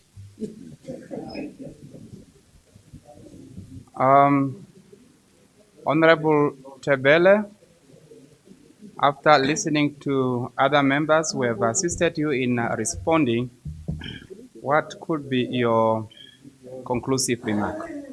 Yeah, no, thank you very much, Honorable Chairperson, honorable members. First of all, I thank you all for really contributing. And I think the chairperson of our committee has actually sealed the conclusions. So one area that is just missed is what determine actually the land servicing price or cost, and which came very clear that the terrain that determine also the price. For example, Korigas was one area that really came so high in terms of these prices. Why? Because of the rocky situations in the land servicing and so on. That makes their land to become, because whatever the developer spent on that specific land is what it's recouped, as what Honorable Nguna here has alluded to. So those are the things that really make the land so expensive. And also my Honorable that is out, that talks about the services that the municipality or local authorities or NHE should have, like the engineering services. It's also one area that the committee tried to establish, but why don't we have such departments in the local authorities and so on? And we know that we have engineering council services now in Namibia, where they also have their own things of doing there, and which actually brings a competitiveness among the engineering services and the councils or the local authorities, and where a lot of those that are in that field feels more comfortable to have those private companies that can outsource now from the local authority because of the compensation or the reimbursement that they are getting through that. And it's true that what the Honorable Mbangu has alluded that what is lacking is the regulating part of all these challenges that we are having and so on. And I should also bring to the members here that we have gazetted prices per square meter in our country here in Namibia, which the local authority use to source markets, which range between 20 to 45 dollars per square meters. And when you look at now the 100 square meter, it will give you roughly between 6,000 up to 8,000. And that's what the developers actually now pay the local authorities. But they charge $120 per square meter then up when after they develop the land, and then pay the 20 to 45 per square meter to the local authority, and the rest becomes their markups. So, but luckily we are hearing progress now, because even our minister, the responsible now, has been vocal about it and trying to find out which market is this one that we always refer to, that no, we should, the price should be based on the market. What is asking, you get the land free from the government, and now what market are you still sourcing out? Which market is this one? So, and this has just to do with the regulating parties. It was already alluded. Honorable members, really what also was disheartening in the process is that our local authorities has become retailers in this whole process. So they are just between as if they are just the ones that are just coordinating affairs between the privates, between those that are making money out of these things. But when you look at the end, what they are gaining from there, it's a big challenge. I think some of the regional councillors, because we are members of such structures, we realize that the 5% that we are always demanding also from different local authorities, in certain instances, in certain regions, it's so difficult for our local authorities to honor that. And this is also one game that is played in actually for them not gaining anything from that. So now, meaning that at the end, you ask yourself, if we are saying the local authority is the one that is selling the land in a high price at the end, but where do we see the profit that or the markup that they are getting actually flourishing back to the community or going back to the community? We don't see it. So meaning that's why we are saying that's also one part that shows that really our local authorities are more of retailers. Very interesting also, the red line also plays a big role in this endeavors, because if you look at the downtrend of the country, go into the south, you will realize that all are municipal areas compared to the ones above the red line or are all town councils. So that differences also plays also a big role. So because when you look at the government subsidy, it's also determined by that fact. So where you will see that the councils above the red line are supported from the subsidies of the government compared to those that are in the municipal, all of these processes. But in Khobabes, people have to say, now what is the difference? Town council, municipality. That's what is the difference. So with that, honorable members, please, I'm asking and begging you to adopt the report. I so move. Thank you so much for that explanations and motivations, and you have done very well. I now put a question that the report be adopted. Any objection? Agreed to. The report stands adopted, and congratulations. Honorable members, we have encroached into the time of lunch. I'm reminded by my own body and so supported by Rule 31, Sub Rule 3, for me now to adjourn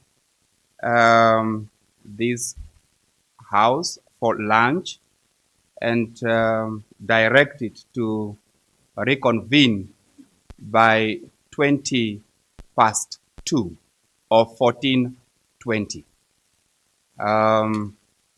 I believe that is in order, and we can now adjourn.